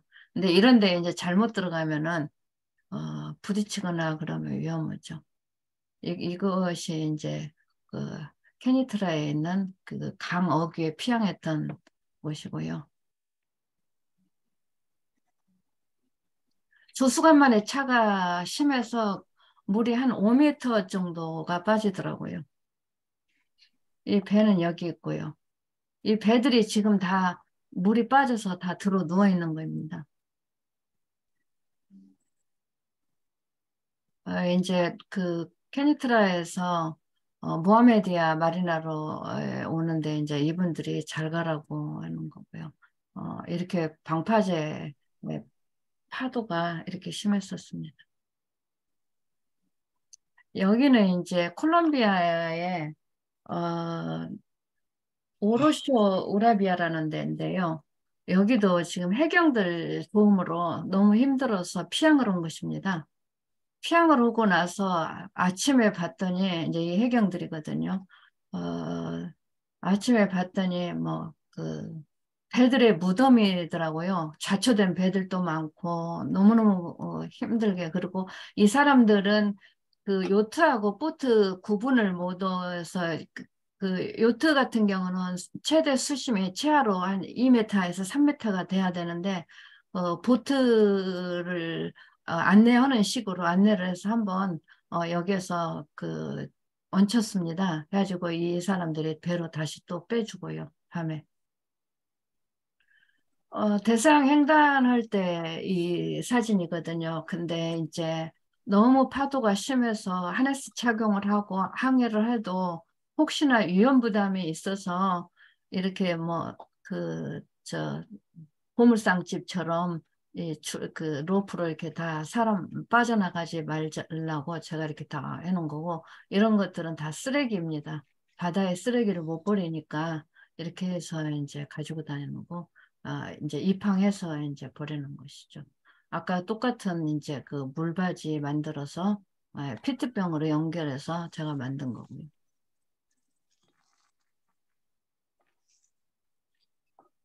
이렇게 바다에 항해를 하면서 보면은 이렇게 검붉은 날에는 사진 찍고 그 육안으로 봤을 때는 즐겁지만 항상 이런 날, 그 다음 날은 폭풍우가 오든지 태풍이 옵니다. 이날 사진은 지금, 이 사진 보고 찍고 나서 그 이틀, 3일 있다 그, 그 태풍 다마스를 직격탄으로 맞은 날입니다.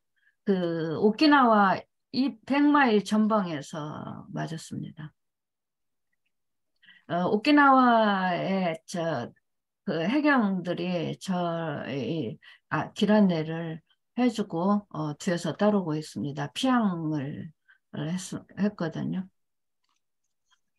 제 방인데요. 이렇게 전부 내용물들이 다 끄집어 나와서 이렇게 오고 카메라 렌즈도 2개나 깨먹었습니다. 항해 중에는 제가 한국에도 그 일본이나 한국처럼 그 요트 면허제를 폐지를 하고 요트 유럽처럼 학교를 만들어야 한다는 얘기를 제가 이제 제가 감히 이런 말씀 드리는 거는 그렇지만은 제가 가까운 지인들한테는 얘기를 하지만은요.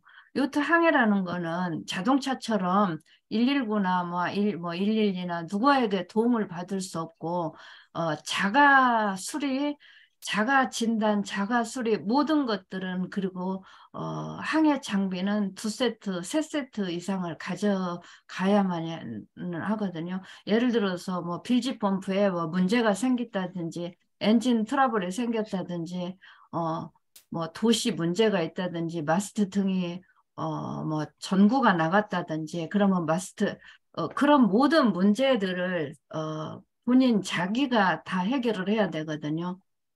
그런데 이제 그리고 아까 아이들도 봤지만은 또 하나는 그 유럽 같은 데는 그 요트 학교하고 두 번째는 마일리지 제도를 씁니다. 그 다이버들 마일리지 그 로그북 쓰듯이요. 그래서 그거를 항해를 얼마나 했느냐에 따라서 뭐 이런 그 배를 탈 수도 있고 같이 항해도 할 수 있고 그렇습니다. 이제 여기는 아까 오키나와고요. 이 사진은 제가 제주도에서 그 대만의 기룡마리나를 가면서 필리핀 해로 넘어가기 전에 찍은 사진이고 음식물 올리는 거고요.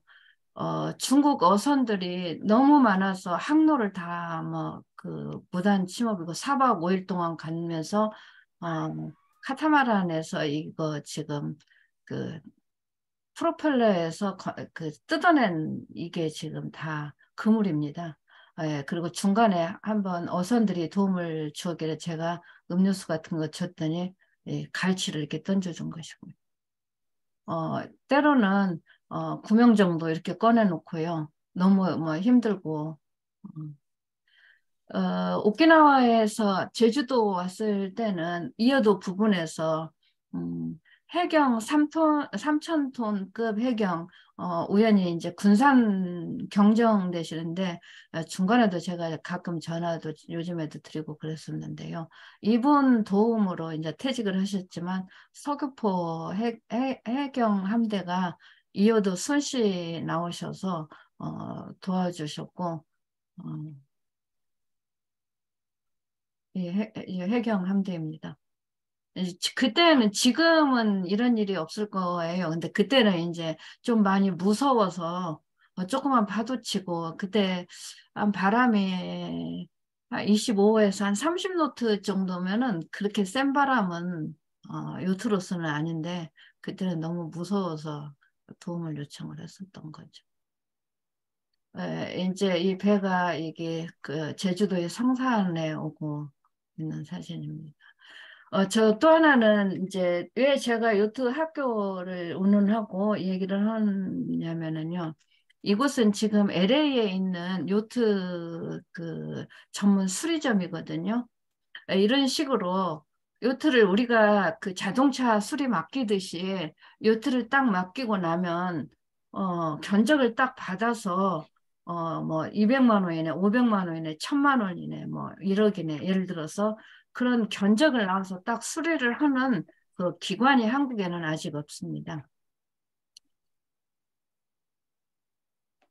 지금 이 엔진 제가 이번에 항해 중에 좀 힘들었었던 것들은 아까 말씀드렸듯이 라스팔마스에 그 한국인 어부님들이 돌아가셔서 이거 지금 유령탑 납골당이죠. 이거하고 여기는 그 나가사키에 원자 그 폭탄 투척했을 때 이 한국인들이 2만 명 정도가 이 앞에가 군함도가 있거든요. 2만 명이 돌아가셨답니다. 그래서 왜 이게 물병이 있나 하고 제가 의아했는데 너무 뜨거워서 돌아가셔서 이 어르신들한테 돌아가신 분들한테 그 물을 드시라고 이렇게 꽃도 갖다 놓지만 물들을 이렇게 갖다 놓는답니다. 그래서 이제 너무 여기 지저분해서 제가 청소를 깨끗이 해놓고 사진을 찍은 거고요. 여기는 이제 오키나와의 한국엔 여기도 똑같은 유령탑입니다. 이제 한 번만이면 남을까? 아이고야 죄송하네 괜히.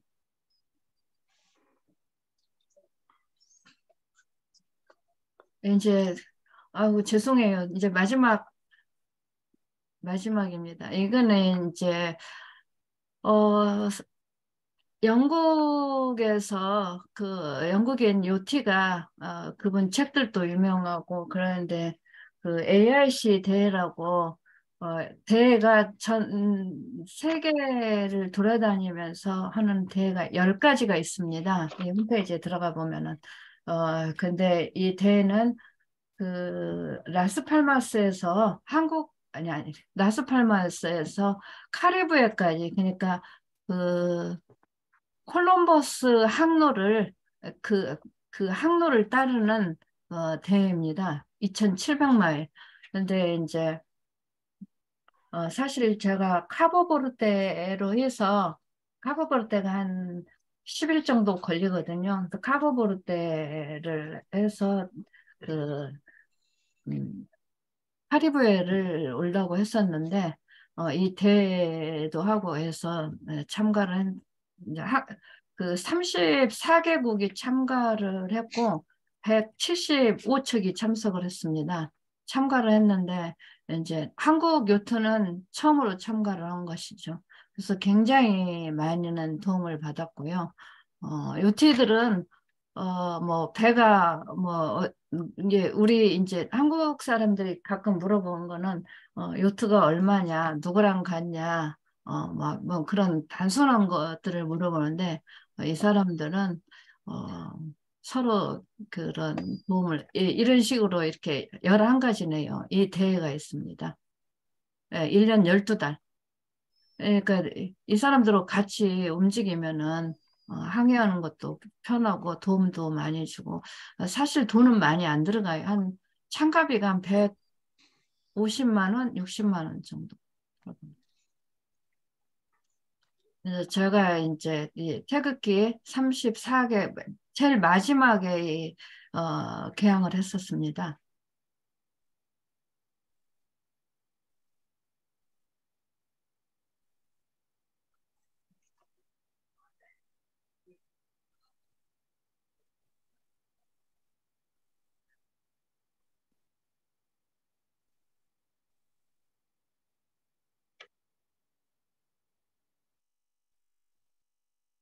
이곳이 그 라스팔마스에 지금 콜럼버스 박물관도 있고 한국인들은 지금 현재 한 300여 명이 계시고 네, 한국 마트도 있고 한국에서 뭐 시금치네 배추네 씨앗을 갖다 심어서 한국 식재료하고 똑같은 식재료들도 많고요. 예, 참 살기가 좀 좋은 곳이라고 저는 생각합니다.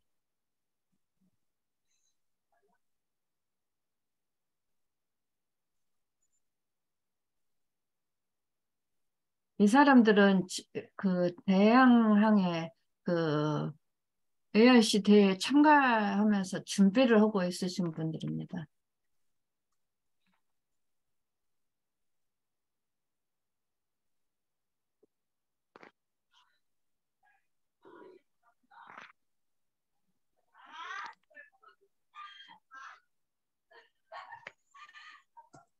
구조 헬기로 이제 사고 시 구조하는 그런 연습을 하고 있는 것이고요.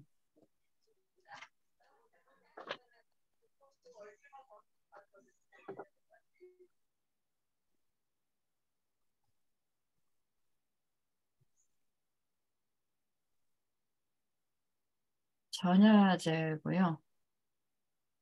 전야제 지금 축제를 하고 있는 것이고.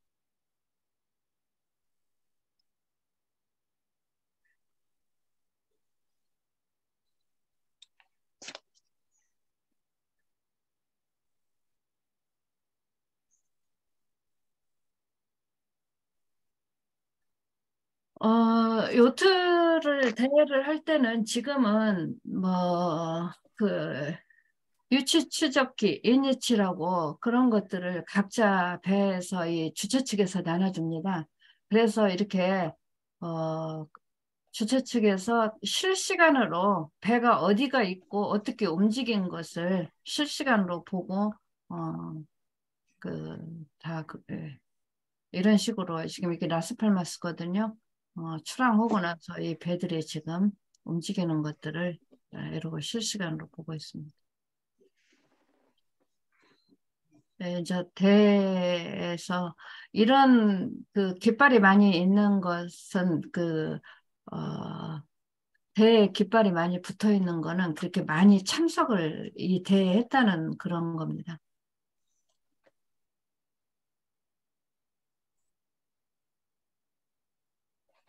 이제 본부석에서 배 한 척 나갈 때마다 그 배들을 소개를 하고 하고 있는 그런 영상입니다. 여기도 지금 크루즈들이 많이 있죠.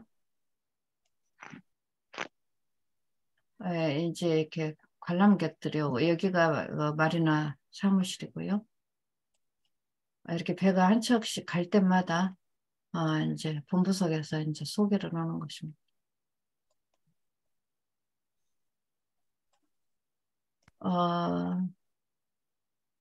프랑스 요티 알렌이라는 분인데요. 걸어서 세계 일주 자전거 타고 하고 지금은 요트로 세계 일주 중이고 구글에서 집을 보여주면서 집 팔고 자동차도 팔고 프랑스로 초대를 하고 싶어도 집이 없답니다. 그리고 지금 항해 중이신 부부가 엔지니어 출신이라고. 그래서 모로코 그 모하메디아 마리나에서 만나가지고 계속 같이 여행도 다니고 이분들 많이 도움도 받았고 그 대서양 횡단 때 대형 참치 그물에 걸려서 1박 2일 동안 그 제거를 바람이 없을 때만 이게 파도 없을 때만 했었거든요. 근데 이 사람들이 본부에 가서 많이 요청도 했고 그러지만은 뭐 아까 그 헬기 연습을 했다고 해도 그 먼 곳까지 헬기가 구조를 하러 올 수도 없는 것이고 또 그 이리듐 그 위성 전화로 와서 그 옆에 배들한테 이제 실시간으로 전화를 하면서 좀 구해줘라. 그러지만 100마일을 200마일 올라면은 요트로 뭐 한 5노트, 8노트 되는 것이 하루를 걸려서 누가 구조해줄 사람도 없고 예를 들어서 배를 버리고 완전히 배가 수장된다는 그런 극한의 상황이었을 때는 구조를 하러 오지만은 안 오잖아요. 그러니까 모든 것들은 요트 항해자들은 모든 것들은 다 자가라고 생각을 해요. 내가 어떻게 해서 이 상황을 빠져나가는가 그게 제일 중요하다고 생각을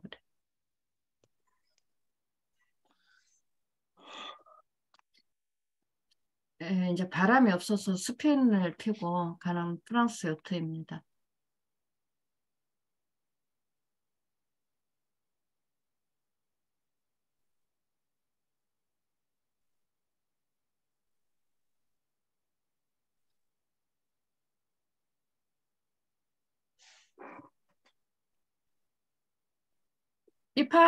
지금 그 세인트루시아로 입항하고 있는 요트들인데요. 그러니까 라스팔마스에서 출항한 하루도 안 돼서 바다가 넓으니까요. 잠깐만요. 선장님 지금 화면이 안 보이는 것 같아요. 예? 화면이 안 보이는 것 같아요. 잠깐만요. 이제 다 끝났어요. 이것만 하면 끝나요. 근데 김형태 누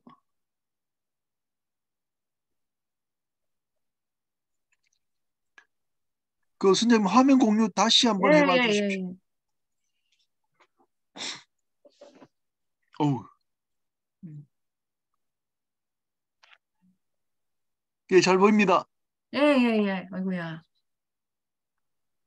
이것은 이제 그 라스팔마스, 아니, 세인트 루시아에 입항하고 있는 요트들을 그 ARC 그 홈페이지에 있는 거를 제가 다운받아서 올려놓은 것입니다.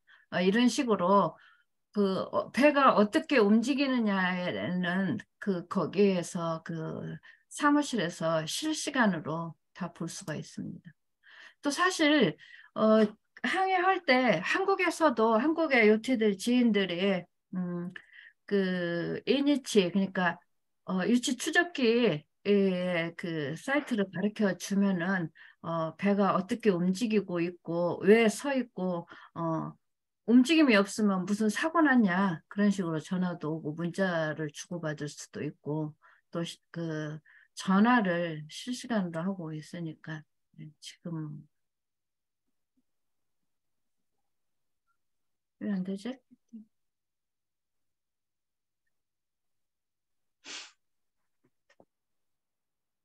다 끝났는데 이제 자꾸 그네. 세 개만.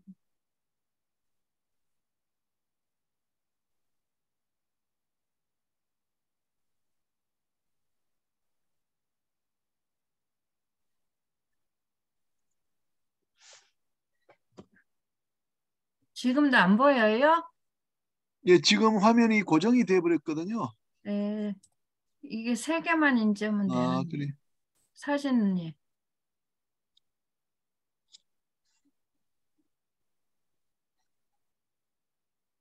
네.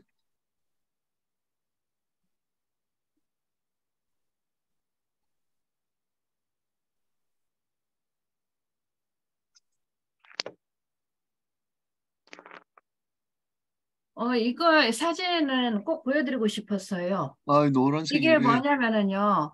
그 콜럼버스가 그 버만가 거기 가기 전에 그 바하마. 사람들이 이제 육지도 하고 큰 소리를 쳤는데 이 그 해초예요 이게.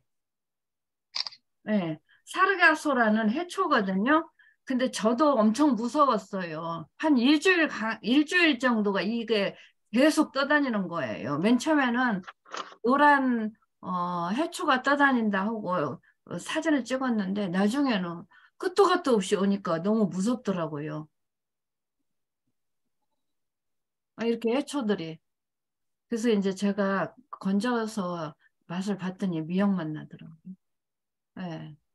이렇게 생겼어요. 이 가늘은 이 동그라미가 부표 역할을 해서 떠다니더라고요. 이 해역이 이렇게 물이 뱅글뱅글 돈답니다. 그래서 아까 해초들이 그 뭐랄까 섬처럼 보인답니다. 그래서 이제 콜럼버스 그 일행들의 육지를 왔다고 만세를 불렀는데 육지가 아니었대. 이거는 이제 그 아까 세인트루시아에 입항한 좌표. 아니, 좌표가 아니라 이니치의 유치 추적기 표시입니다. 우리는 이제 이거는 이제 랠리라 그래서 그러기도 하지만은요. 이 대회는 1등, 2등, 3등이 없습니다.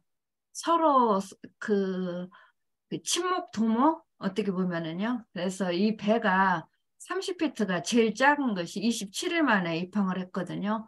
그래서 온 그 남아있는 요티들이 나와서 축하를 해주고 있는 것입니다.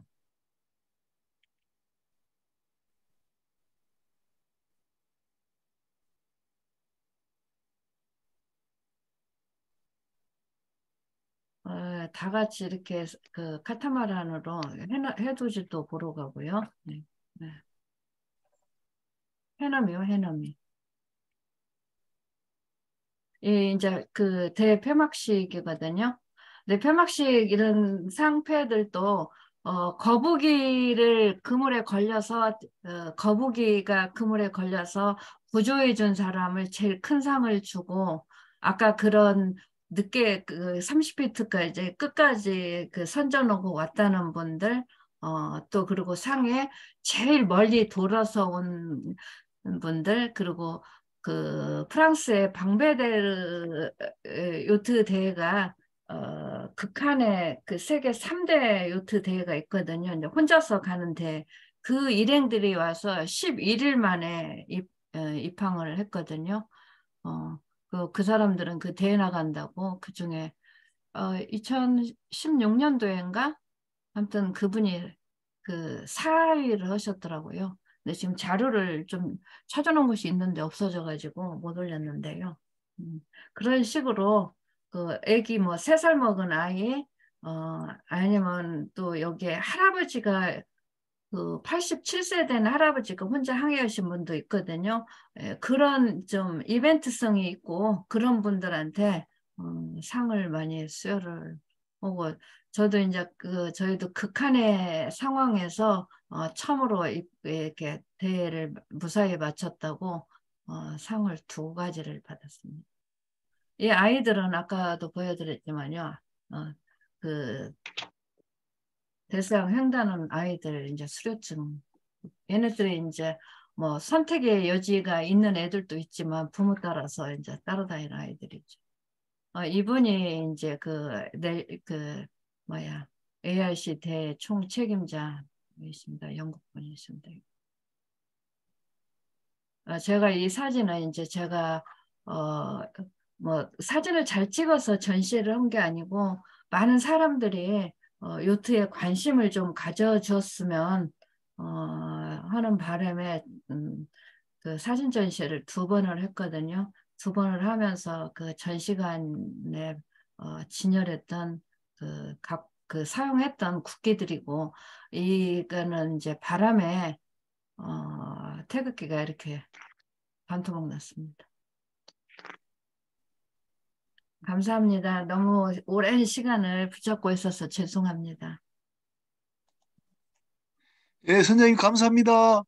예, 너무 죄송합니다. 예, 화면 좀 내려주시면 한 2분 정도 간단하게 그 예. 지정 토론 말씀 듣고 마치도록 하겠습니다. 선생님 대단히 감사합니다. 예.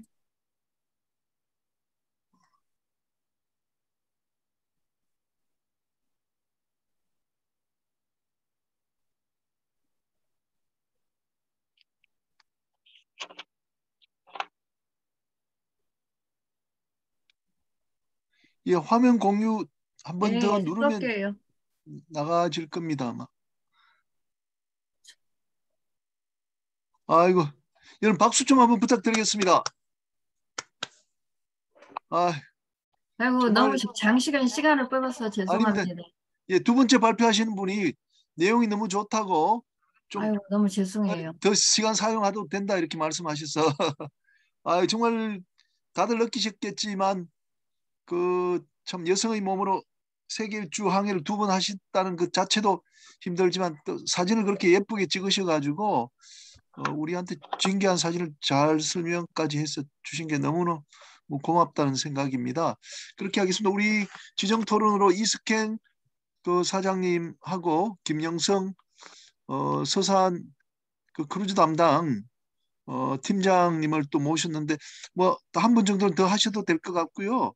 그 김영성 선생님 크루즈 담당이기 때문에 아마 뭔가 인사이트가 있을 것 같아서 했습니다. 우리 이스캔 사장님은 또 캡틴 출신이시기 때문에 바다 항해에 관련해서 좀 하실 말씀이 있을 것 같습니다. 그러면 이스캔 그 대표께서 좀 지정 토론 좀 해주시기 바랍니다. 네네. 아유, 김영애 선장님은 제가 오프라인에서 한번 뵀거든요. 아주 정말로 참 대단하신 분입니다. 그래서 개인적으로 관심 있는 분들은 한번 신청해갖고 만나서도 정말 들을 얘기가 무궁무진한 것 같아요. 저는 궁금했던 게 과연 천측은 하셨을까, 유치를 내기 위해서. 요즘 이제 인공위성 항법 계기가 있으니까 인공위성 항법 계기를 쓰셨는지, 가끔 천측을 하셨는지 그게 좀 궁금하고, 그 다음에 또 육지오고 그 대항에서 이렇게 그 교신을 아까 무슨 그 연락할 수 있는 어떤 방법이 따로 있었는지 그게 좀 궁금하거든요. 그리고 무풍지대 지날 때 저도 그 적도 근방 지나갈 때 너무 그 별이라든가 이 은하수 이런 것들이 너무 아름다웠거든요. 그때 많이 좀 감동을 했는데 제가 2가지 질문에 대해서 좀 답변을 좀 부탁드립니다. 조금 전에 제가 강의하기 한 10분 전에 테스트하면서 그 적도 사진 있는 부분에 영상이 없어져 버렸거든요. 그래서 다운받아서 지금 적도 좌표가 제가 사진 찍고 그날 이제 무풍이라 67마일 하루 종일 67마일을 항해를 했거든요. 그것이 없어져서 좀 못 보여드린 게 아쉽고요. 지금은 항법장치나 그런 것들을 전부 전자장비를 써요. 이게 저는 요즘에는 그런 얘기를 해요. 돈이 항해를 시킨다. 예. 아예 그냥 돈이 항해를 시키지. 장비, 그리고 요즘은 자동차도 장비 싸움이잖아요. 예. 그리고 뭐 어느 유치에 있건 어디에 있건, 예. 그리고 이리듐 유성전화로 실시간 문자도 주고받고, 아까 말씀드렸듯이 인터넷도 쓸 수 있고, 유치 추적기에 한국에서 또 지인들의 연락도 할 수 있고, 저도 이제 집으로 예, 어, 가족들한테 전화도 맨날 하고, 날마다. 또 이제 친정 엄마가 너무 걱정하시니까 뭐 마리나에서는 영상 통화도 많이 하고. 예, 예, 예, 감사합니다. 그러면 김영성 팀장님한테 기회를 드리겠습니다. 예, 여러분 반갑습니다. 네, 안녕하세요. 예, 저는 충남 서산시청에서 근무하고 있는 항공철도 항만팀장 김영수입니다. 예, 예. 선장님 발표 너무 재밌게 잘 들었고요. 개인적으로는 퇴직하고 캠핑카를 사서 국내를 여행할 생각을 하고 있었는데 오늘 이후로는 요트로 세계 일주하는 걸로 목표를 바꿨습니다.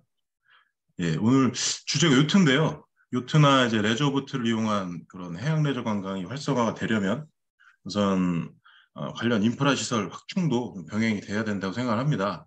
그 선장님 사진에서 본 그 외국처럼 국내에서는 이렇게 앵커링을 해서 상륙하기가 좀 어려운 실정이라 좀 생각이 되고요.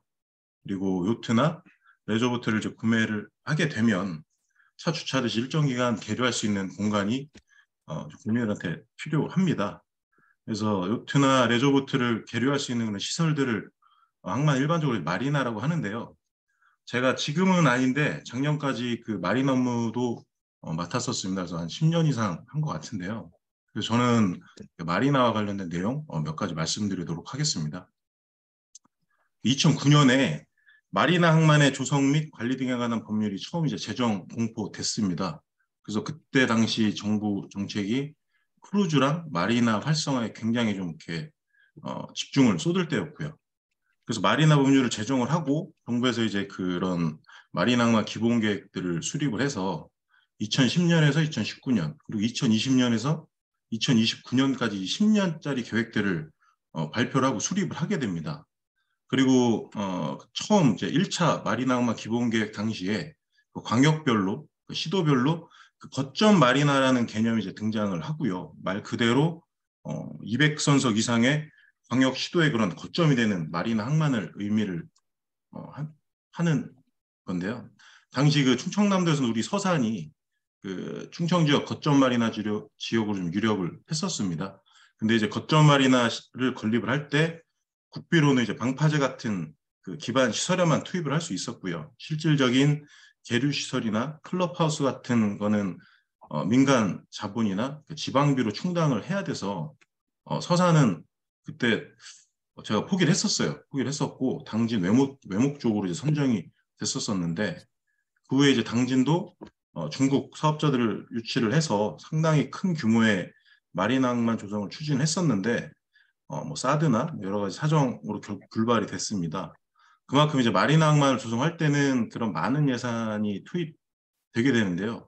제 기억에 서산이 그때 그 거점 마리나 조성하는데 최소 300억 원 이상이 필요로 했던 걸로 기억이 됩니다. 그래서 이런 예산이 전액 국비로 투자가 되기는 어려워요. 그리고 아무리 마리나 항만이 규모가 작게 만든다고 해도 최소 몇십억 원은 투자를 해야 되기 때문에 웬만한 민간 사업자나 지방자치단체에서도 뚜렷한 타당성이 이제 나오지 않으면 추진하기가 좀 어려운 점이 있습니다. 그래서 이런 현상은 비단 마리나뿐만이 아니고 크루즈 같은 분야의 특성이기도 한데요.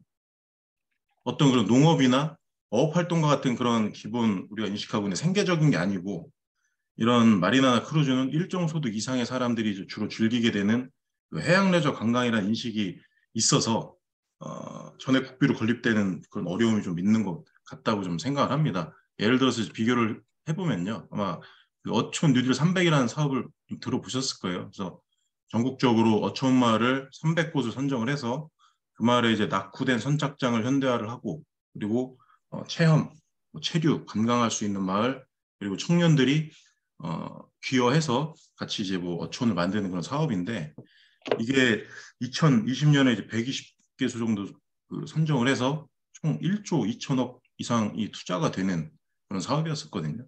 그래서 이런 그런 어떤 일반적인 생활에 투자되는 그런 재원하고 이런 말이나 크루즈 쪽을 투자하는 재원하고는 약간의 좀 온도차가 있고, 지금 말씀드린 이런 이유 때문에 마리나 기본계획이 발표가 되고 관련 법률이 제정이 되었지만 실제 마리나항으로 개발된 곳은 손에 꼽습니다. 그래서 이제 일정 규모 이상의 마리나항이 아닌 기존에 존재하고 있었던 그런 마리나항 사이를 연결할 수 있는 그런 작은 간이역 같은 마리나역도 대체적으로 이제 개발을 하게 되는데요. 그게 이제 어촌 마리나역이라고 합니다. 그래서 우리 서산에 삼길포 마리나역이 있는데요. 전국 1호 어촌 마리나역이고, 그때 이제 국비 33억 원을 유치를 해서 33억 원을 투자했는데 16선석밖에 접안을 못해요. 같은 그런 계류장을 만들었고요. 이걸 만들어서 서산시에서 운영을 하고 있는데, 인근에 이제 전곡항이죠. 전곡항이 뭐 거의 전국 수위를 다투는 그런 마리나 항이 있고, 그리고 서산이 수도권과 가깝고, 삼길포항이 이제 전국적인 관광지이기 때문에 수요가 좀 굉장히 좀 많고요. 좀 붐비는 마리나 역이라고 할 수 있습니다. 그래서 이 마리나는 저희 이제 시 조례로 요금을 정해서 뭐 20피트 이하는 뭐 하루에 9,000원, 20에서 40피트 사이는 10,000원, 이런 식으로 해서 한 달에 한 30만 원 정도 계류하는 요금을 받아서 운영을 하고 있습니다. 근데 이제 문제는 뭐냐면 1년 동안 이제 마리나에서 거치는 세계 수입이 대략 한 3천에서 4천 정도 돼요. 그 정도 되는데 이 마리나를 1년 동안 유지를 하고 관리하는데 1,000에서 2천 정도가 나갑니다. 그렇기 때문에 기본적인 그런 계류 시설로 기능만 좀 제공을 하고 있고, 어떤 전기나 수도 제공하는 그런 서비스를 추가적으로 뭐 이렇게 한다거나 아니면 전문적인 인력을 고용을 해서 사무실을 짓고 어떤 그런 전문적인 관리는 어려운 실정입니다.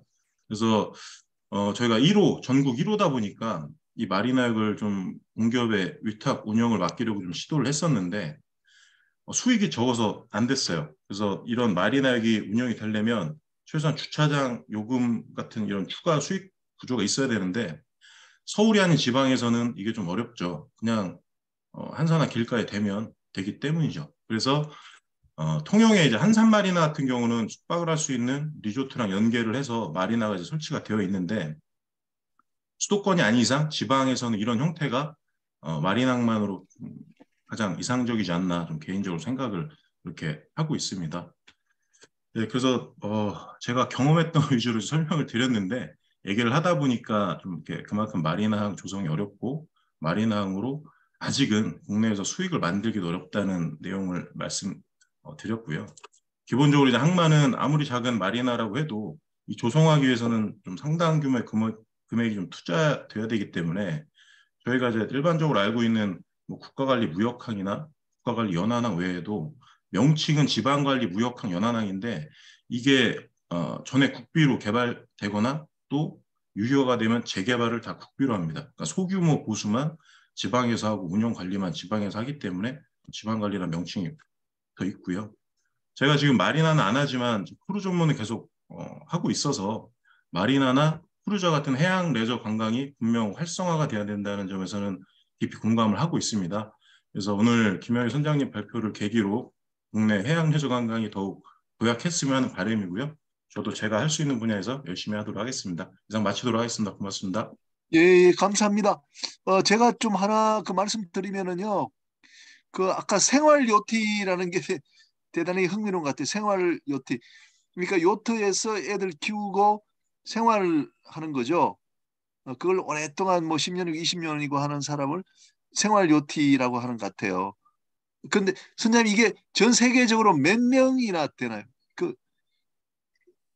그런 사람들이 얼마나 되나요? 우리가 생소한데 네, 생활 우리가 요트. 지금 유럽에는 우리는 퇴직하고 유럽 사람들은 이제 말 그대로 집이 아닌 바다에서 사는 사람들을 여행을 하면서 집성촌처럼 요트 마을들이 있거든요. 그 마리나예요. 거의 한 90%는 마리나에 있으신 분들 중에 90%, 한 8, 90%는 생활 요트들이 있고요. 유럽에도 이제 지역별로 틀려요. 예를 들어서 크로아티아 같은 데는 그 마리나별로 틀리지만은요. 그 렌트해서 이제 제가 이제 제주도를 가면은 렌트를 하잖아요. 자동차를. 예, 예. 그런 식으로 렌트를 해서 뭐 한 일주일이라든지 뭐 한 달이라든지 2달 다니시는 분들도 있고 특히 이제 이태리 쪽에 아까 말씀드린 그, 그 마피아들 사는 그런 데 같은 경우는 아예 그냥 3분의 2가 그 저기 어 그 거기가 어디더라? 하와이 같은 데도 한 3분의 2가 그러고 있어요. 그 이제 그 사람들은 퇴직하고 아까 말씀드린 대로 움직이면서 사는 거예요. 저도 지금 딸 결혼하면 그러고 싶거든요. 아니, 그러고 싶어야 그럴 계획을 지금 갖고 있거든요. 근데 제가 아까 거기에서도 서두에 말씀드렸지만은 기성세대들이 저희 아파트 같은 경우도 거의 한 70%가 노인 부부들이 많이 살아요. 부부간만. 그래갖고, 부부들만. 근데 예를 들어서 서울 같은데 아파트에 그런 분들이 좀 여행도 가고 빠져주고 그러면 젊은 세대들이 그 집도 좀 싸게도 살 수도 있고 또 젊은 층들이 또 그렇게 나가서 살 수도 있고 꼭 왜 육지에서만 사는가. 예. 그리고 예. 사실 스페인 같은 데 여행 한 번 가면 최소한대로 5, 600 들잖아요. 근데 그 돈 가지면 한 배가 있으면 한 2달 정도는 여행 다니면서 살 수 있거든요. 그래서 저도 그 생각을 해봤거든요. 우리나라에도 그 네, 생활 요티들이 좀 머무를 수 있도록 예, 예, 예. 기반 시설이 되면은 좋을 것 같아요. 우리나라는 아직 그런 데는 없지 않습니까? 근데 지금 문제는 제가 저도 요트 면허, 뭐 보트 면허, 그 요트가 15톤 이상이면 소형 선박까지 다 따야 하거든요. 근데 예. 그런 법 제도도 좀 완화가 돼야 되고 저는 제가 생각했을 때는 체계적인 요트 스쿨이 있어서 그리고 퇴직자들은 그들만의 한 1년 코스, 2년 코스 해서 스쿨을 운영을 하고 또 그분들이 좀 졸업 여행식으로 지중해 같은 데 가서 연습도 하고 요트를 빌려서도 아니면 또 구입을 해서도 그런 제도가 빨리 마련됐으면 하고요. 아까 저 선생님이 지금 그 요팅 숙박업을 얘기를 하셨잖아요. 근데 사실 저는 그걸 반대하거든요. 해운대 같은 경우도 최호화 요트들은 있으면서 뭐 하루에 뭐 1박에 뭐 몇십만 원에서 뭐 100만 원 단위까지 하더라고요. 근데 실상 항해는 안 오고 마리나에 정박해 놓고 먹고 자고 그런 요트는 좀 저는 체계적인 그 요트 학교가 있었으면 하는 생각은. 예.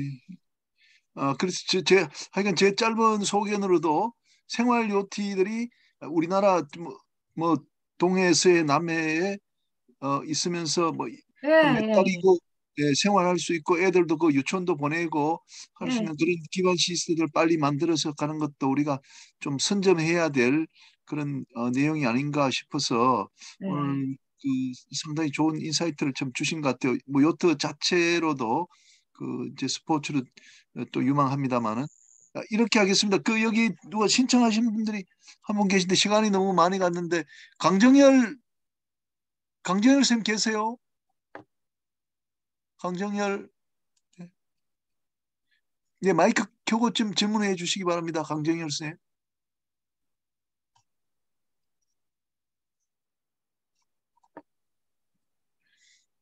예, 여기에 뭐 양현주, 강정열 이런 분들이 정말 좋은 강의였다고 다들 칭찬들 많이 하셨습니다. 유민철 씨도 그렇고. 이제 예, 저는 여기 우리 이제 해양인 그 공부 모임이고, 그래서 또 우리가 해양 가족이고, 그래서 저도 뭐 사실 저는 줌으로 강의하는 거는 이번이 처음입니다. 그런데 이제 용기를 내서 강의를 했는데 그냥 예쁘게 봐주셔서 너무 감사합니다. 예, 예. 네. 예, 그렇게 하겠습니다. 오늘 첫 강의는 이걸로 마치도록 하겠습니다. 여러분들 박수 좀 부탁드리겠습니다. 선장님 감사합니다. 네, 감사합니다. 예, 예. 아마 오프라인으로 선장님한테 연락하실 분들이 상당히 네. 많으실 것 같습니다. 예, 예, 카톡으로 문자 주세요. 예, 예, 네, 예. 감사합니다. 감사합니다. 예.